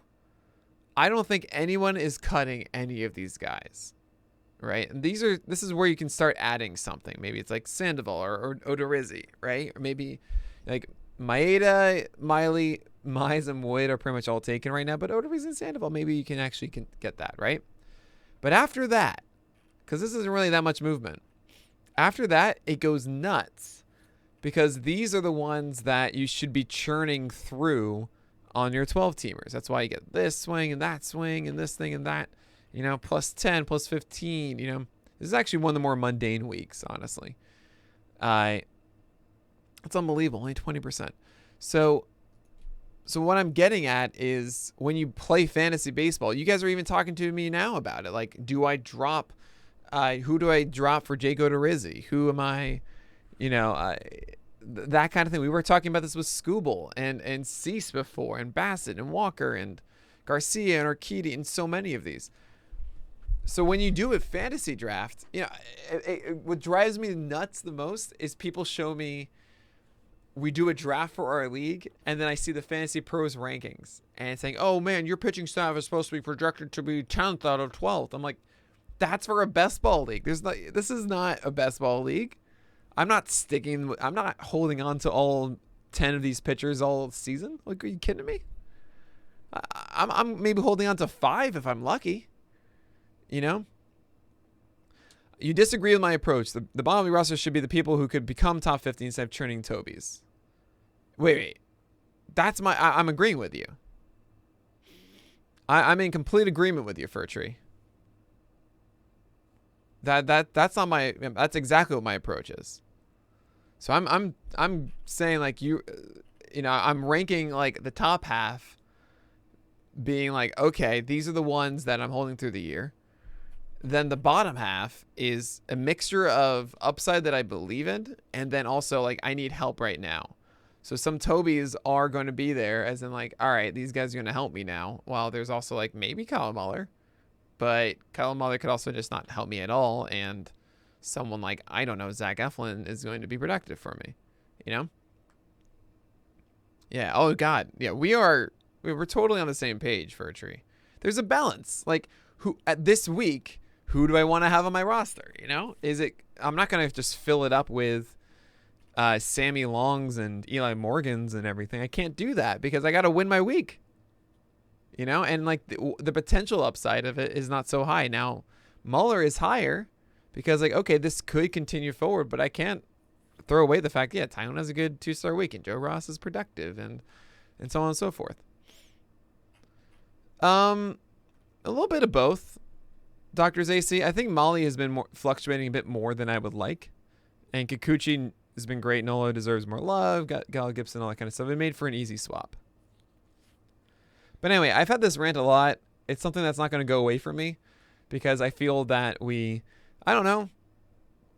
used to two different things, of one of projection systems and seeing the numbers of like the ranking of everything for the rest of the year a lot, mixed with a lot of analysts playing deeper leagues that are like 15 teamers and these giant things that it changes the strategy a bit, right? 12 teamers are the standard. They are the most common format, and they're the ones that this is the strategy you should be doing. So what do you think could be a return target in return for who? EL? Oh, there you go. Or Eflin and Morton. That's the hardest question to answer because honestly, you go to someone who needs starting pitching. You find first thing you do, you open up all the other 11 teams and you look through each one and you think who needs Eflin and Morton. When you find that person, then look on their roster and see what they could give up on the offensive side, and that fits your needs. And then only then do you then send an offer.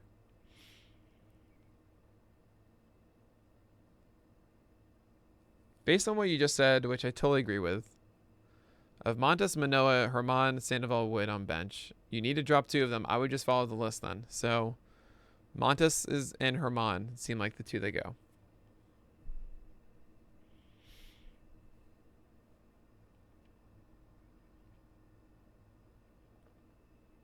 Holding Gonsolin instead of picking out Odorizzi or Mize. You're not dumb, but I don't see I mean, you're taking a chance on the slider coming back.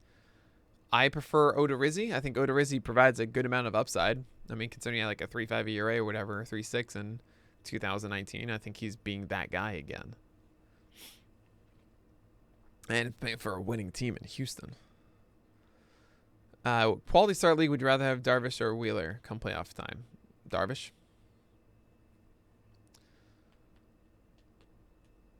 I think it's just a better bet that Darvish is going to still be amazing come September. And they both do quality starts. I understand that Wheeler's going deeper into games more often, but the overall package of Darvish is just more enticing. I think the best way to improve your pitching is to pick up speculatively. Yes, I agree with you, K-Ryan.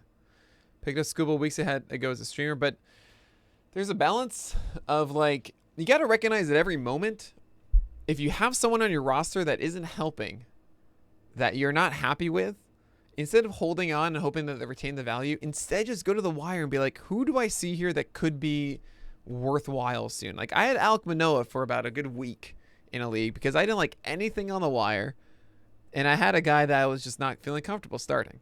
So I was like, all right, might as well just take this roster spot just for a week to see if Alek Manoah comes up, and he did. And there you go. That's the times to do spec ads. But it's a balance of like, of where you are with your team. Really take the time if you can to assess your week ahead. How many starts do I have? How many do they have? Who's available on the wire? What streams would I want to target if I do want any? And if you have a guy on your bench that's kind of like a fringe player who doesn't have a good start that you wouldn't throw, swap that out for a bench hitter or another start somewhere or a spec ad or something. Don't hoard the back end of this list is what I'm trying to get at.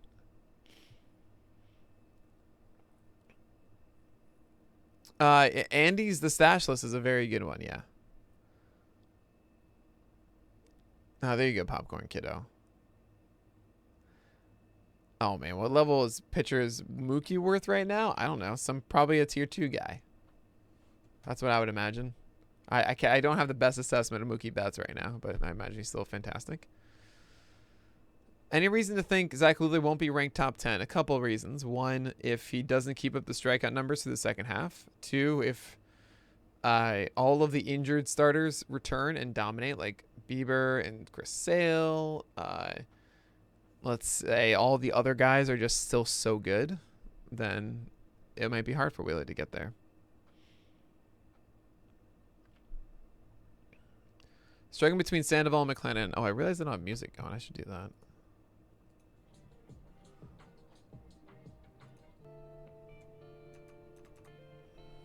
Hey.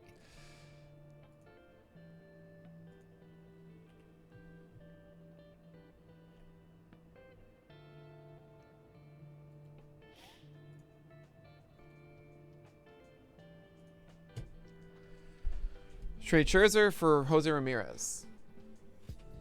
Depends. If you have such a stacked pitching staff, that's kind of how you even it out, right? Good question. Rogers versus Molly. Probably a little bit more for Molly, but yeah, it's pretty even, I'd imagine.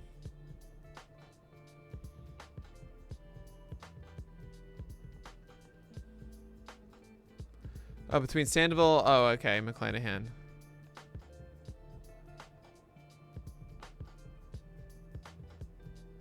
It is. I mean, we don't know. B-ball fanatic.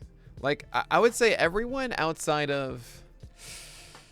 Let's think about this. I would say everyone outside of like the top 50 is potentially one start away from just getting axed. Like if it's that bad of a start, you're done. You know. I would argue that Frankie Montes just went through one of them. Now you can get a second one. Would you start to shop Peralta with how good he's been? Potential innings limit? Maybe. It always depends on what you get back. I just have a philosophy of not overextending for expected innings limits because you just never know what's going to happen. They could miss a start here in July or something like that to make up for one in September. They could be going for a playoff spot and just let them fly. I don't know. He could get injured and then get those innings. The Brewers could just not care.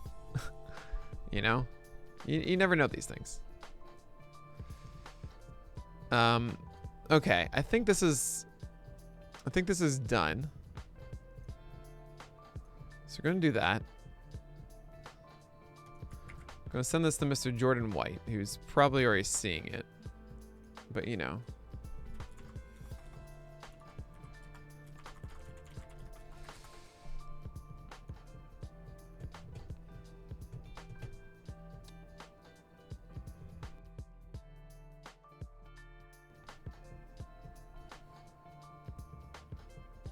I am here. Okay, cool. Yeah, so you can start making the notes. Let me send you last week's so you can get a sense of what they look like. Oh, that's...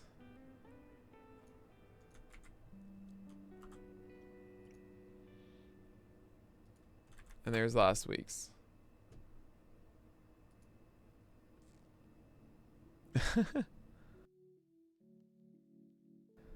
Yeah, I had to deal with a friend of mine who the entire weekend is a Mets fan would just kept telling me like DeGrom sucks, and I'm like, I can't do this. He's like, no, DeGrom doesn't suck, but his arm sucks. I'm like, it was a lot.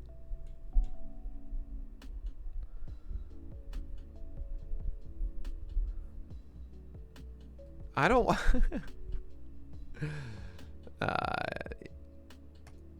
All right. I'm gonna write the notes now. So what I do is we do this, pull this out, refresh it to make sure there's any changes. It's there.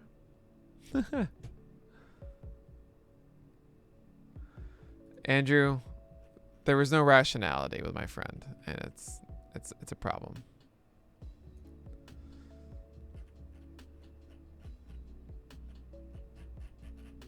Cool, that's fine. We're going to change the properties of this. Hey, okay.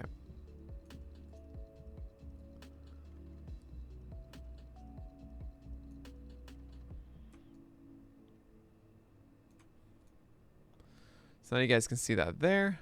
I'll put chat box above it. Nah, no, I shouldn't. I'll just put chat box here. And then I work on the notes here. I'll make that smaller for you guys too.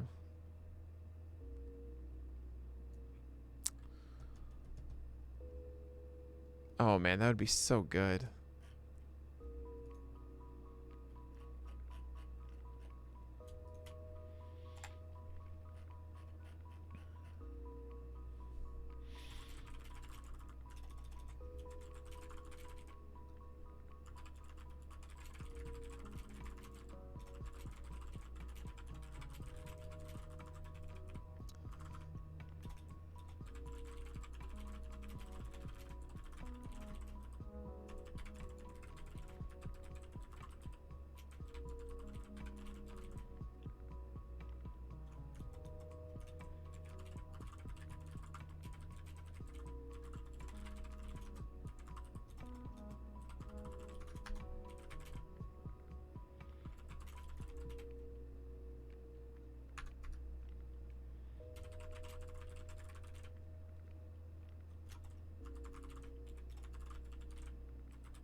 Framber Valdez has been so good. Glad it's been in the top 20. Hey, Magic Orioles here. Good to see you, man.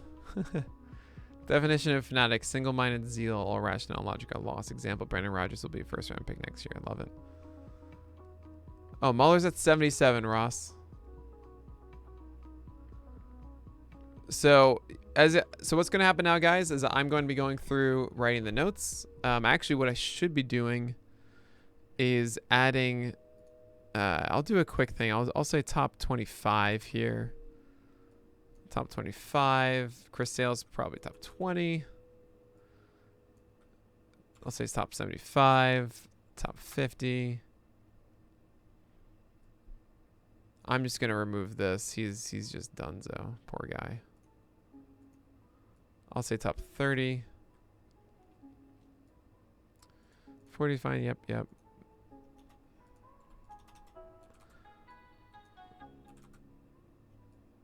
Let's say top 90.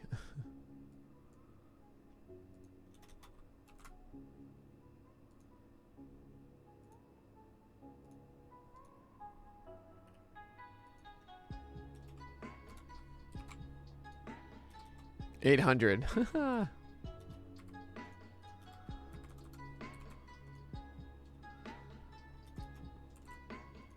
Just being more conservative.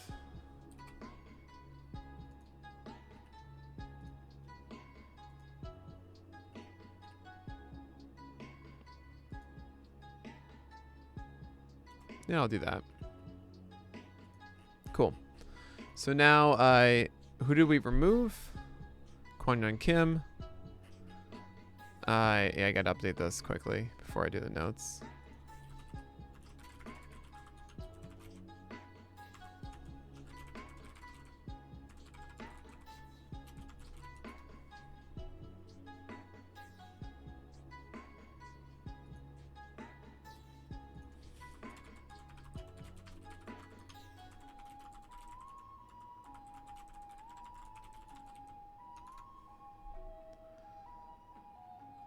Got him. So we're gonna do this. 1, 2, 3, 4, 5, 6.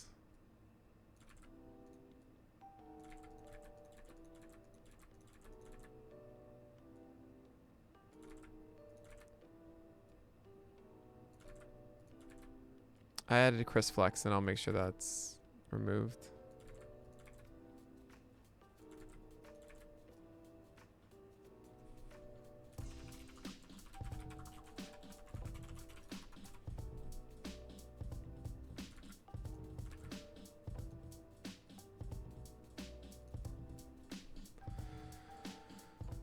No one else here is on the list that I listed. Cool, so that's all set.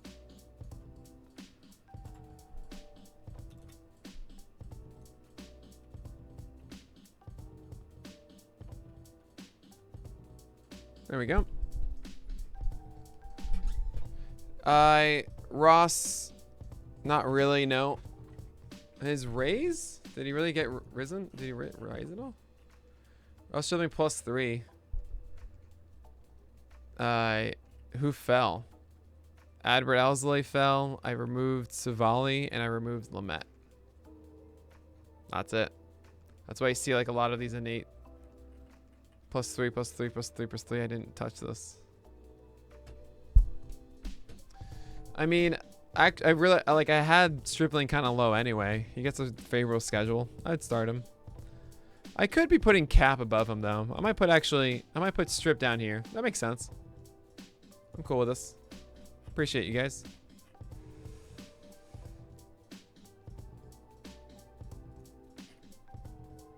That works for me.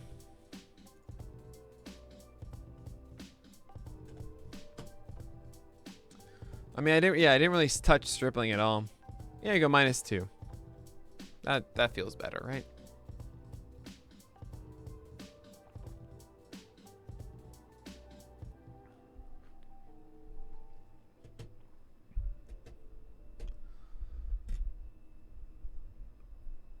Jose, Scooble deserves a +1. He's got a +7. He's got a +7. What do you want? What do you want? You got, all right. Jose Suarez? I don't really care about Jose Suarez at all. Deserves a plus. Okay, I didn't know, Matt. Well, we'll get to all of it. Okay, I'm going through the whole top 100 now. You might not. I didn't know what the relative. You know, it's all relative. We'll see. I wouldn't dream of that, Andrew. I'm not for peer pressure. It's not how I roll.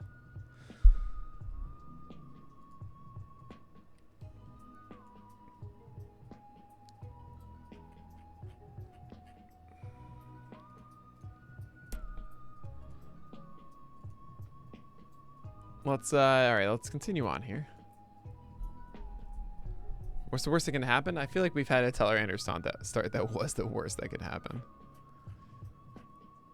Okay, so let's go back to the notes now. We did all the things we needed to do.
Nah, you guys aren't really following. Ace is gonna ace. I want you guys to really understand something about that.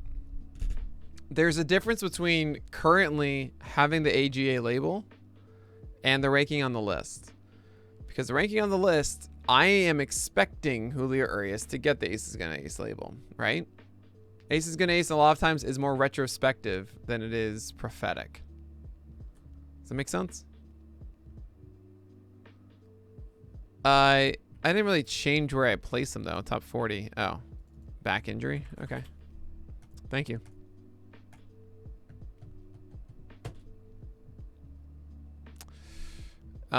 So just because he doesn't have it, like this is in between. I mean, look, they're in the same tier as other guys, but honestly, with the way these guys are going, all of them should have aces gonna ace at some point. That's what I expect. Stricken is just not good. He's not as good as he used to be.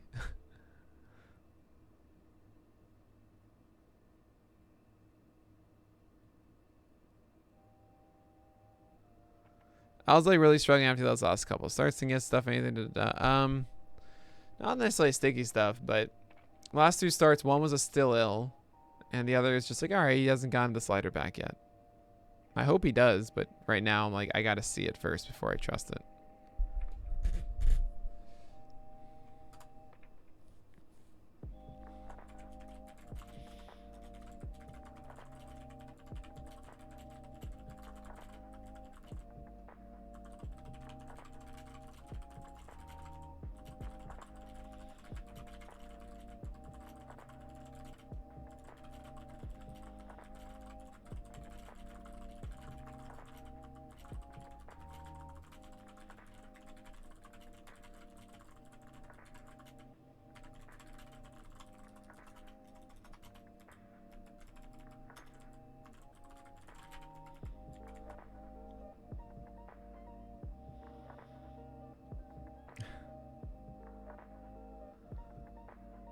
Dr. Zacy, do you disagree with my ranking? Well, of course, I expect that you're saying this understanding why I have Sandy ranked above Pablo.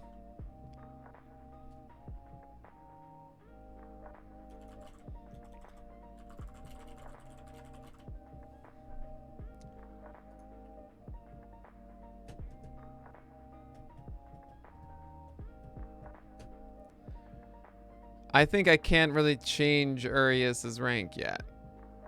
Urias showcased finally the thing that I was expecting him to do. And you can say that about a lot of guys. If the list came out Sunday morning instead of Monday, then Mueller wouldn't be on the list. That's not fair. You can't just axe it. Doctor's AC, all right. I've explained, you understand why Sandy's above Pablo. As long as we're on the same page, that's fine.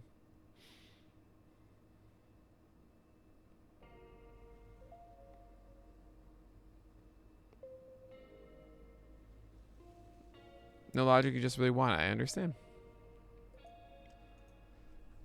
Considering that Pablo only has 2 pitches, and he's pretty much tapped out with them now, while Alcantara has 3, and I think 2 that could turn into, like, legitimately filthy of the filthest. Like, he can be Zach Wheeler, Alcantara. Like, he can legitimately, he has top 10 ceiling, Sandy Alcantara. Pablo Lopez does not.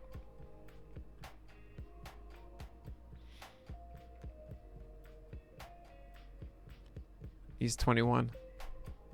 Oh, is that number 20? That's not. Top 20 is like. It's a relative thing. Technically, if Flaherty were healthy and Bieber were healthy, that's not top 20. Glass not healthy. Should I stash Turnbull? Nah. Turnbull even can't decide what his approach is. He changes it every time.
Good call.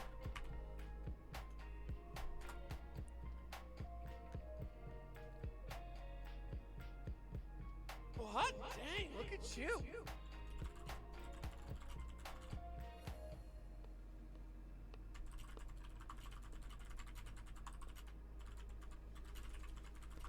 Hey, thanks a lot so much, G Martin, for the follow, man. What are we up to now, anyway? Hey, we're at 1,700 followers. That's awesome.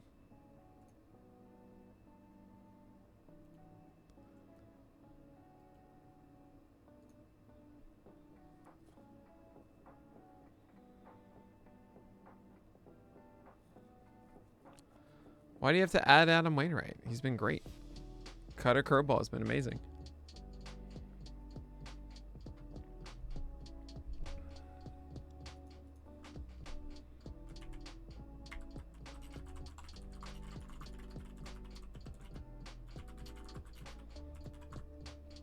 What actually is his ERA in WHIP right now? Yeah, that seems about right.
That's all I wanted to say there.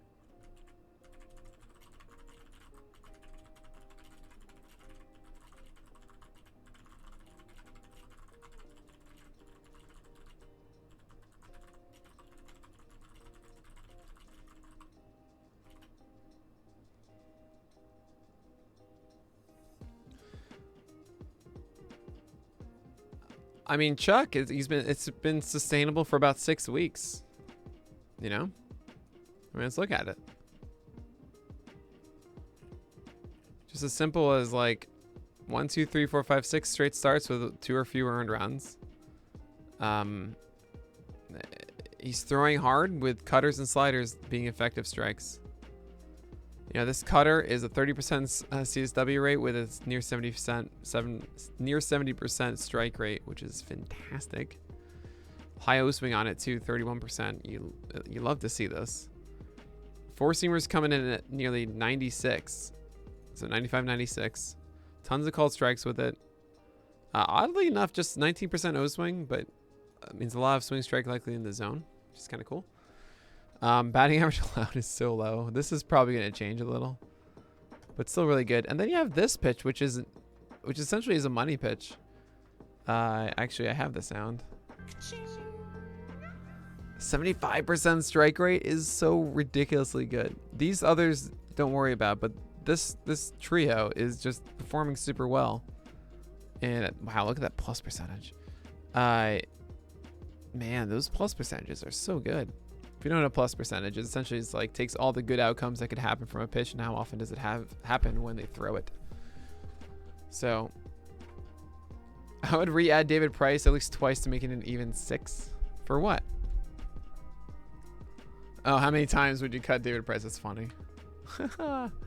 Oh man, that was so sad. I was really looking forward to David Price. But anyway, Kikuchi, yeah, it seems pretty sustainable right now. What's up, Alex for Fantasy? Of course. I know there are certain times I miss a question. And if you guys do that and I don't answer, just ask again. Oh, awesome, man. Thanks a lot, Alex. Make sure to follow. And if you have Amazon Prime, you get to subscribe for no cost to you, and it helps me out a lot. So thanks for tuning in. You also get our emotes. We have wonderful emotes. Yeah. I mean, guys, keep asking the questions if I missed something. Do you see Gibson tapping out his potential, or he ain't climbing to the AGA ranks?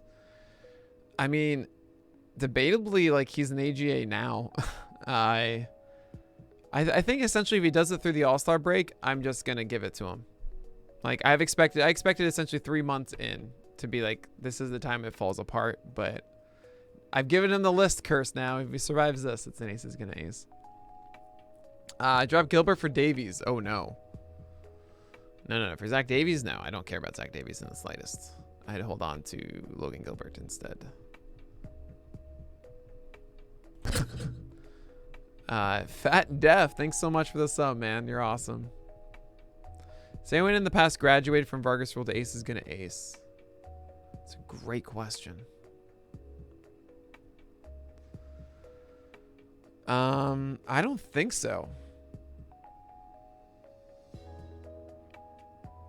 Yeah, I don't. Maybe you could say it was a Hendricks thing, but Cal Hendricks, but yeah, I don't think so.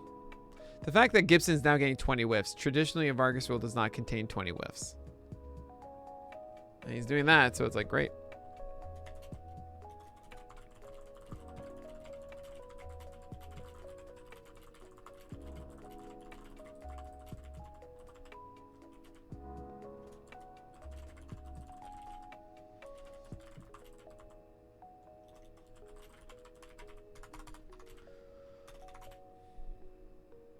Okay. Let's see here. So we're into tier 5.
You can see it on my face every time. Oh my god. Thanks so much, love brother. That's really nice of you, man. Do you think this is peak Morton and a trade high candidate? In some ways, yes. Depends on where you're getting back, as always. I think some people still have this innate, I don't know, hesitation when embracing Morton, which is annoying. He's actually a -2 now, Dr. Zacy. So don't worry. It wasn't intentional back then. You dropped Kikuchi for Ray, worked out, but it's still, yeah. Well, you know, you did the right thing at the time. With the information that you had.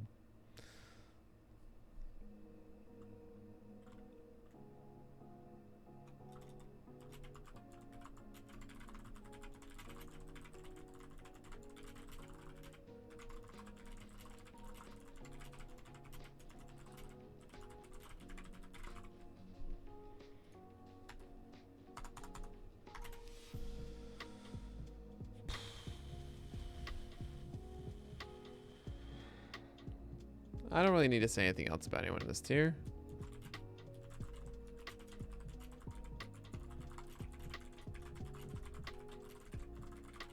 Oh no, everyone's gonna be so upset at me.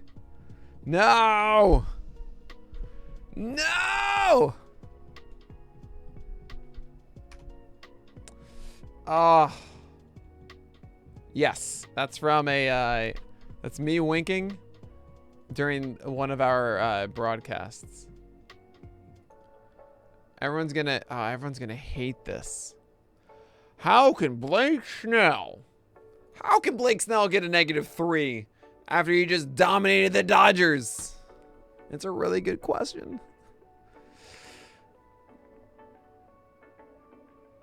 I just like Urquidy and Garcia more right now.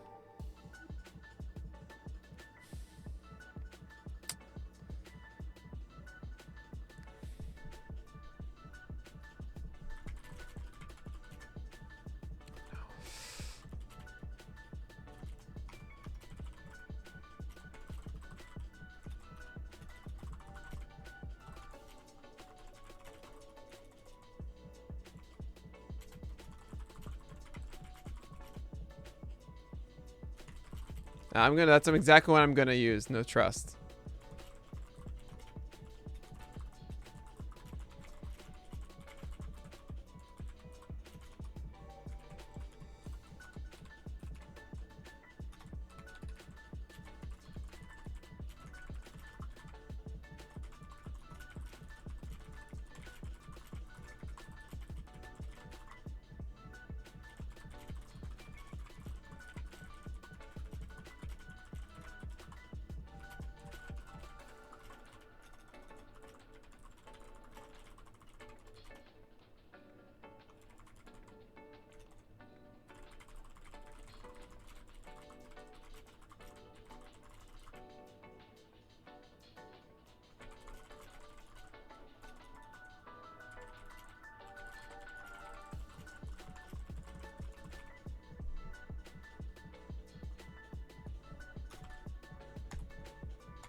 was a major step in the opposite.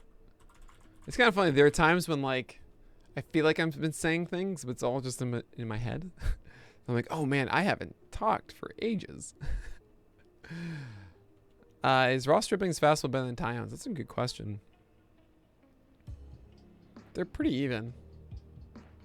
I think Stripling has a better variety of secondaries. Even though they both haven't been well, I think Stripling even is still doing a little bit better with them. Good question, though.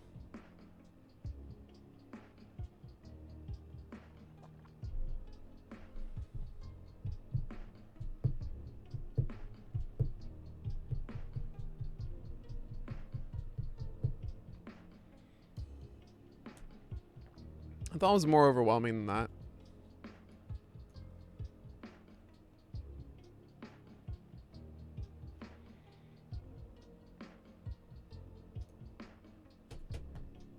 Yeah, it was shutout. 5 shutout innings against the Dodgers. That's something.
That's fine. I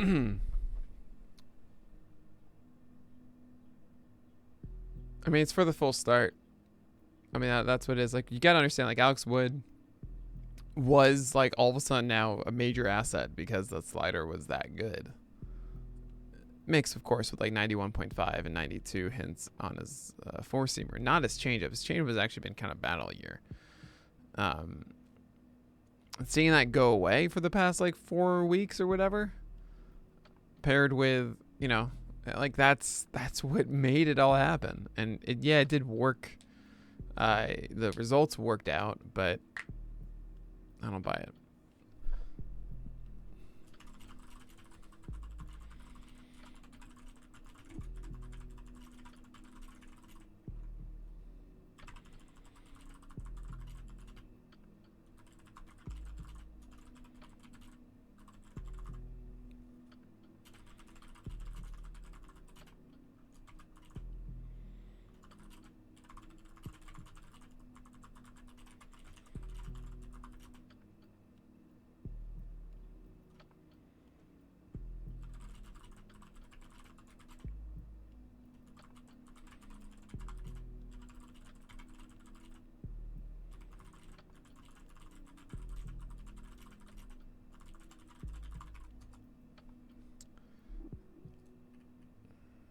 I don't really want to say much about James Caprielli, but whatever.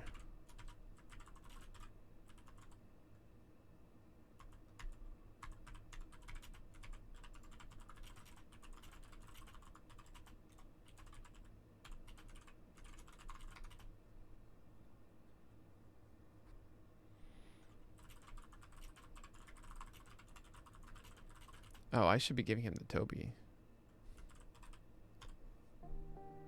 Oh, yeah.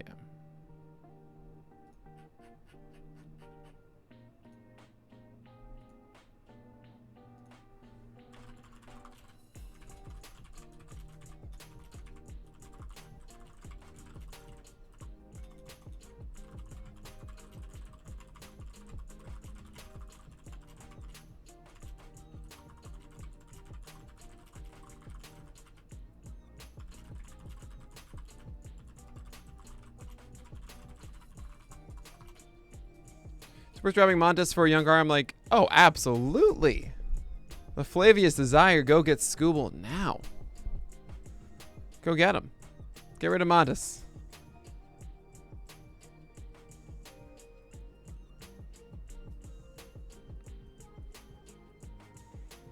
Does he have the pedigree to continue his climb? Is he capped out? No, I won't say he's capped out. Scooble's literally going through development right now. Aye. Yeah, Scooble, this is what we talk about it in the preseason, like, oh, he's going to go through developing. He's going to develop through the year and stuff. This is literally it. You know? Scooble is solidifying the secondaries, working on positioning the fastball and getting into rhythm and, getting experience so that he can be more consistent, right? I mean, yeah, Flavius, I would consider dropping someone from McClanahan too if, you have someone. But the move there is Montes for Scooble. Good call, K. Ryan. Oh, Honolulu, look at you. Oh, yeah, I knew that already, Moline, but good to see you, man. Every time a gif of his... whose? Oh, Scooble's, oh, yeah. Well, it's slider changeup heater, for the most part, with Scooble. The changeup has come along more so in the last couple weeks, which is very good to see.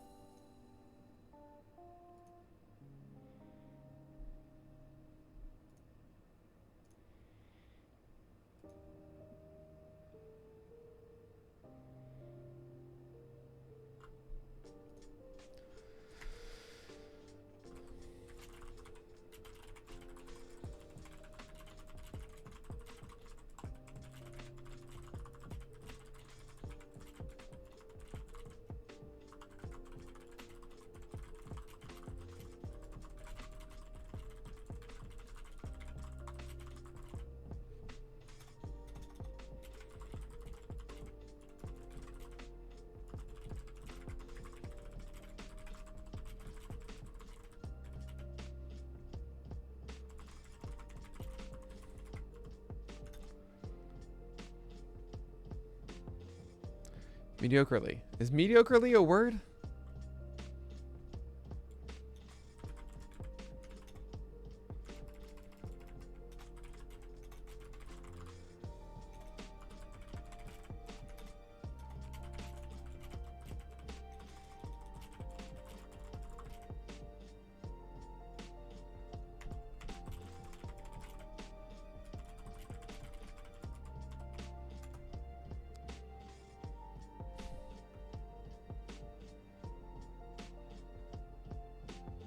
Oh, man.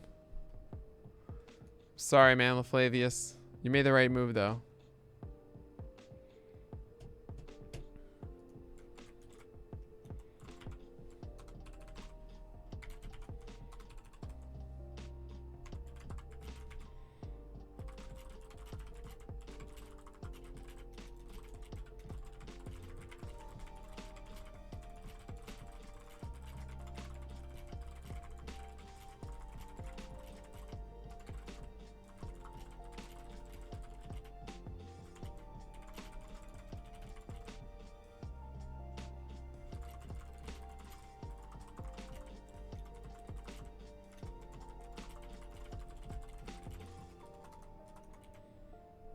I think you guys need to see this.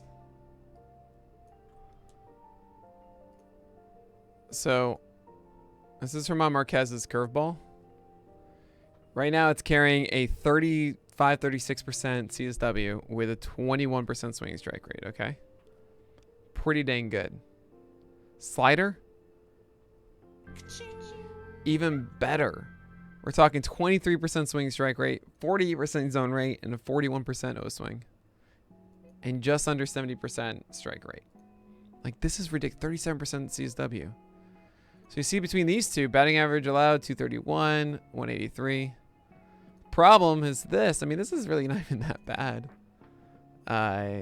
Like, this is, oh man, poor guy. Imagine if you weren't in stupid course.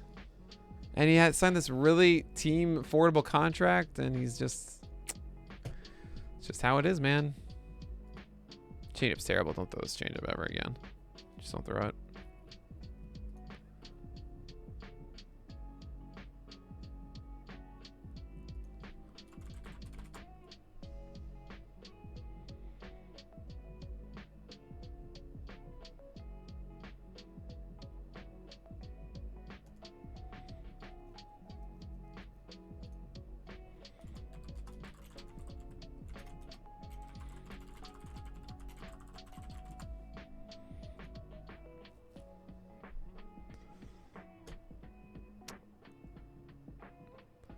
Why is it so low? That's a good question. I don't have a good answer for you. My assumption would be that batters put his pitches into play more often. He has a 56% zone rate on this four-seamer. It might be a little bit too much. I don't know. I imagine he also goes through like bursts, and cores being cores is frustrating as anything. I mean, look at this. Like, Milwaukee, like if you're in cores, I imagine you want to try and put the ball in play more often. So, oh yeah, he's got this one here. That's what you're talking about, the .2 innings. But that's the thing. This is not going to go away. Like, he does that every year. He's got at least one start where it's just, I'm in cores. This is life, you know. Hey, thanks a lot, Flavius. Awesome, man. Alzolay or Gilbert? On the list, I have it as Gilbert. So we're going to go with Gilbert. You're holding on too tight, Arliss. No need to. But anyway, Marquez needs more love.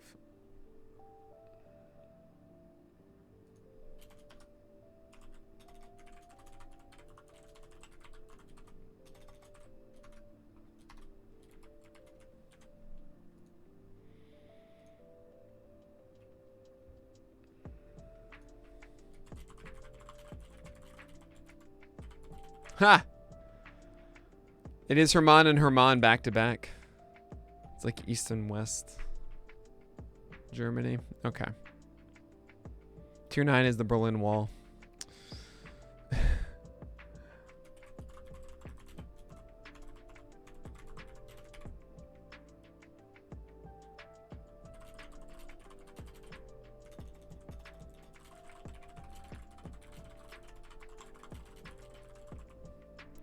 I think he has a decent schedule too.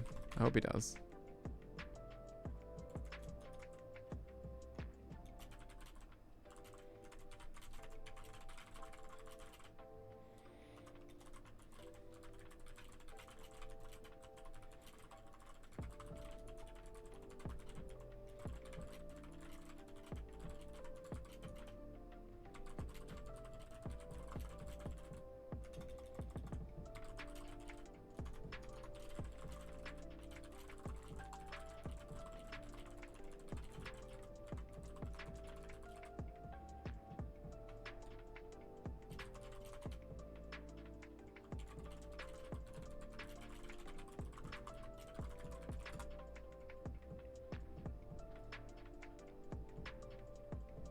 Well, if you're like forced to throw those pitches for strikes, it makes things completely different.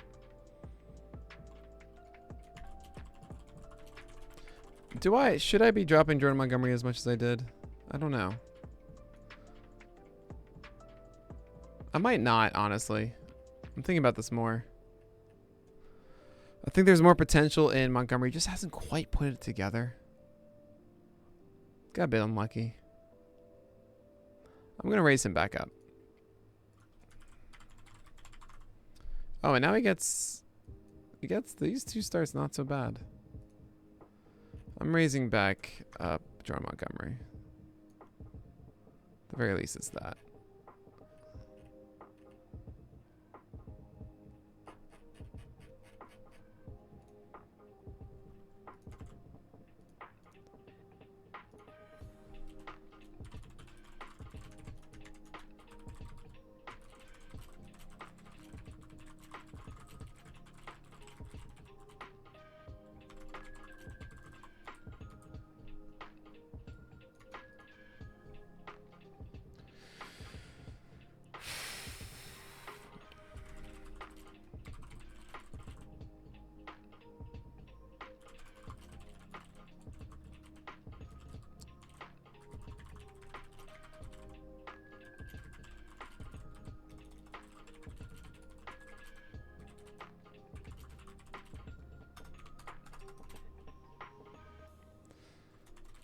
In the 10th tier. We're getting there, guys. Okay, just 2 more tiers. We're so close. So close. Oh, man. Okay, look at those little armpit stains. Amazing. Amazing stains. Okay. We're only at 1,800 words.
Let me scroll.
I think that's right. And okay,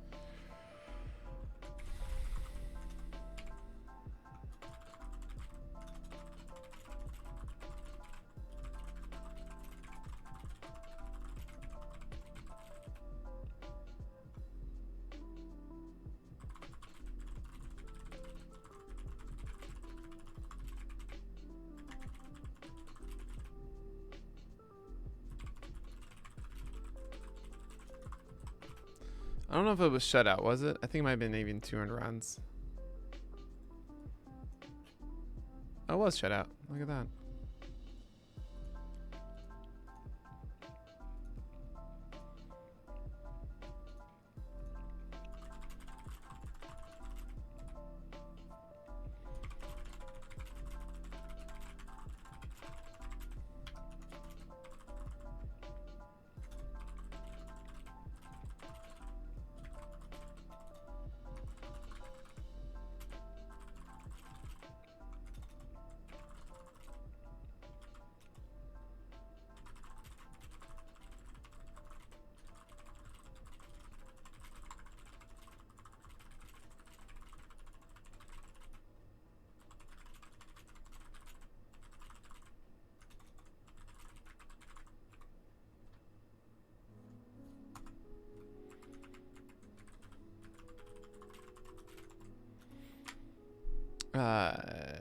Also rejoining.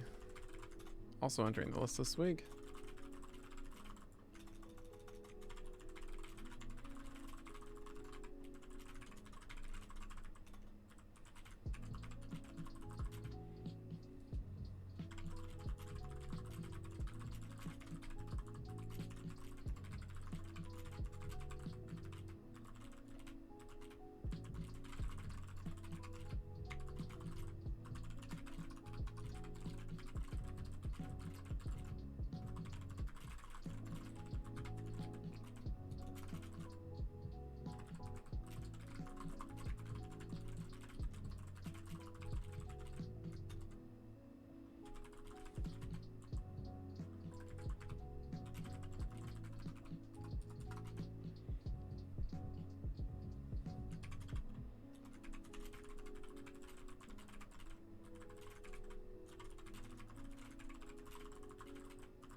Yeah, yeah, that sounds great. I think Garcia has a better skill set than Zach Thompson, though.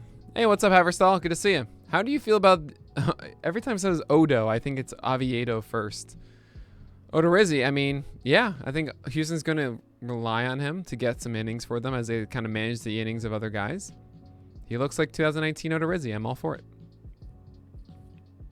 Ha. Well, hi, Tom. Yeah, that's the cutter for Zach Thompson. Super good. Super good. I mean, I don't know if he'll have that fastball command like he did last time, though. But it's still super good.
Final newcomers. Yeah, there you go. Let's just take on Stuff Plus and Command Plus. Hey, what's up, Bernie? My take on those is I think it's really awesome. I think it's a really cool way of just kind of getting a general sense of what they do. And I kind of am jealous of Eno, that he like has this incredibly useful tool and can just kind of be like, hey, this is just how I'm going to do these. For me, I think there's a lot more to it than just like the raw ability, if that makes sense. And I think it's a good indication, but there's still more to it than that. So I like it. I think it's helpful, but I mean, I think even would tell you like it's one metric and one, it's one helper among a sea of other things, right? Is today a holiday? No, and yeah, next we're going to do this list stream, by the way. If you guys are watching now, it's going to be on Tuesday, not Monday next week. Okay? It's enjoy July 4th or 5th, really, the national holiday. It'll be a Tuesday at noon next week. I'm not even a Duffy guy. Roster him nowhere, but surprised to see him so low. It's really, we just don't know how he's being used. That's the only reason behind it.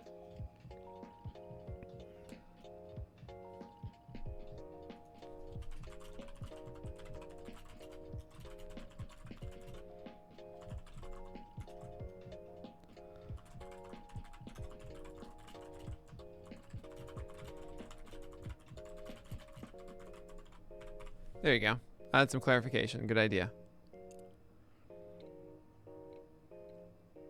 Yeah, I'm shocked at that too, Bernie.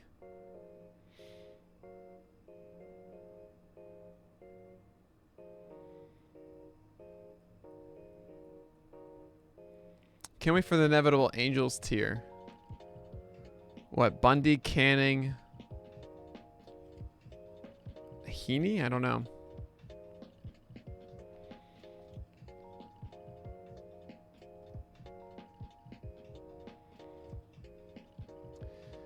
Fly ball rates versus ground ball rates. So there is something to be said about this, where having a high ground ball rate versus a high fly ball rate.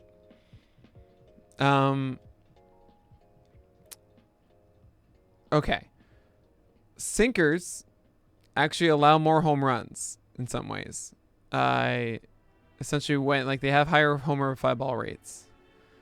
So even though they're getting ground balls, the fly balls that they do allow if they're going out for home runs. Meanwhile, if you have a more even fly ball ground ball rate, it's not always just as simple as you allow more fly balls, you allow more home runs. It's not always like that is what I'm trying to get at. Yeah, in general, you want to have a higher ground ball rate and a high whiff rate. But if you don't have a high whiff rate, then I'm actually kind of terrified. Hope that helps.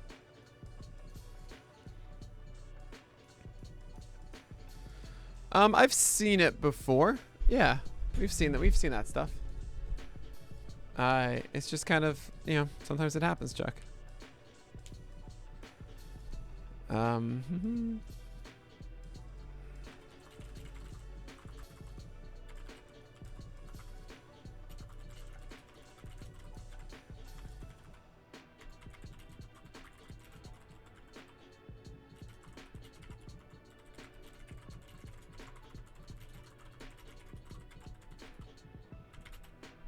I keep thinking there's an I in there. It's not.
Rank.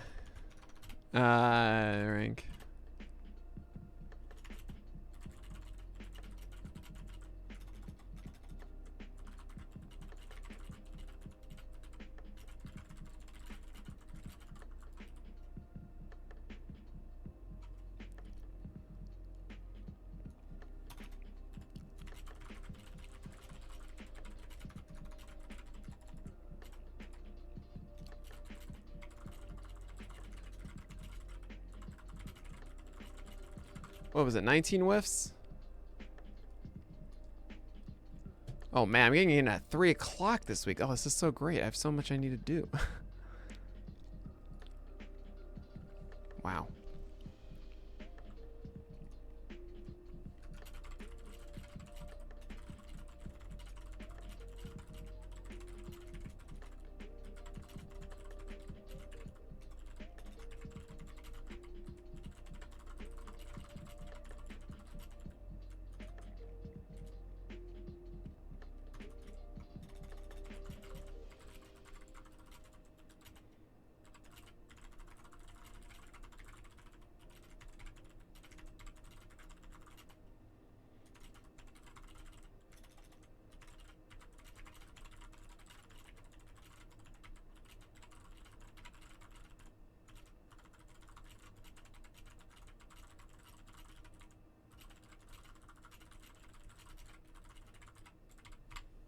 Cool.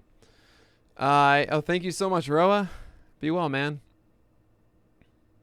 I don't know who has the weirdest profile. I'll have to think about that.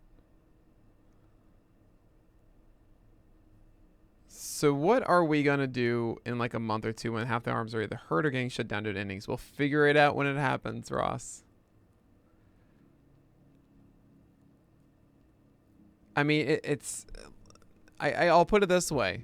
Look at the SP landscape now versus a month ago, and it's already massively different. We have a lot more injuries. We have new guys coming in, with this guy doing really well, this guy doing really poorly. Things are always, always, always shifting. And if we try to plan too much, feeling too confident in knowing exactly what it's going to be in 2 months, we're just going to shoot ourselves in the foot. Just let it flow. Let's see it as it goes, and we'll figure it out. We'll figure it out, Ross. I think this is it though. I gotta save the draft and then preview it. Let's see. This week was pretty light. Only 2,600.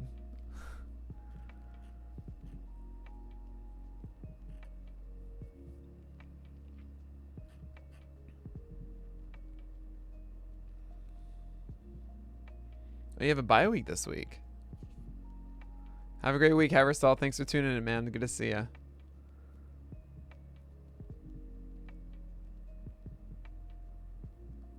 Yeah, it's gonna be weird.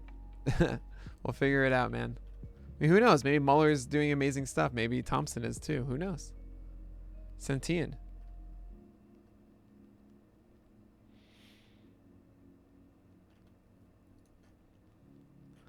Yeah, let's get this baby out. All right. And we're all set, guys.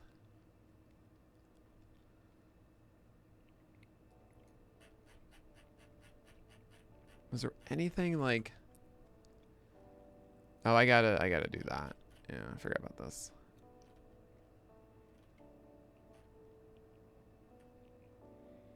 Where's Marquez here?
There we go. All right, guys. Yeah, plus percentage is something that is just another thing of mine. I actually tried to look into it a lot to see if like it was more predictive and other stuff, and it wasn't. But it is kind of an interesting way of looking at stuff. So, but yeah, that's something that's been in my head for like 5 years or something like that. Just what percentage of pitches are good for them. You know, same. It was around the same time as CSW. But CSW is just a lot simpler, so I kept that. You know. But anyway, guys, thanks so much for being a part of this, as always. I hope this helped. Why is he so far down after being, looking so good? It's just the usage. We just don't know where he's at. That's literally all it is there, Billy. I just don't know how, like how the Royals are going to use him. They've expressed that like he's just not getting enough pitches or anything kind of thing. So, but anyway. Next week is going to be at Tuesday, not on Monday. So Tuesday at noon next week. You can always tune in 9 to 11 a.m. every single morning. Ask all the questions you have here. You can ask them again in the morning, by all means. But really, thank you guys for being a part of this. Thanks for all the support with PL Plus and subbing here and following and all that kind of stuff. And I'll talk to you guys later. So as always, when I turn this off, and as always, everyone, may your BABIPs be low. Thanks so much for the follow. May your BABIPs be low and your strikeouts high. Take care, everyone.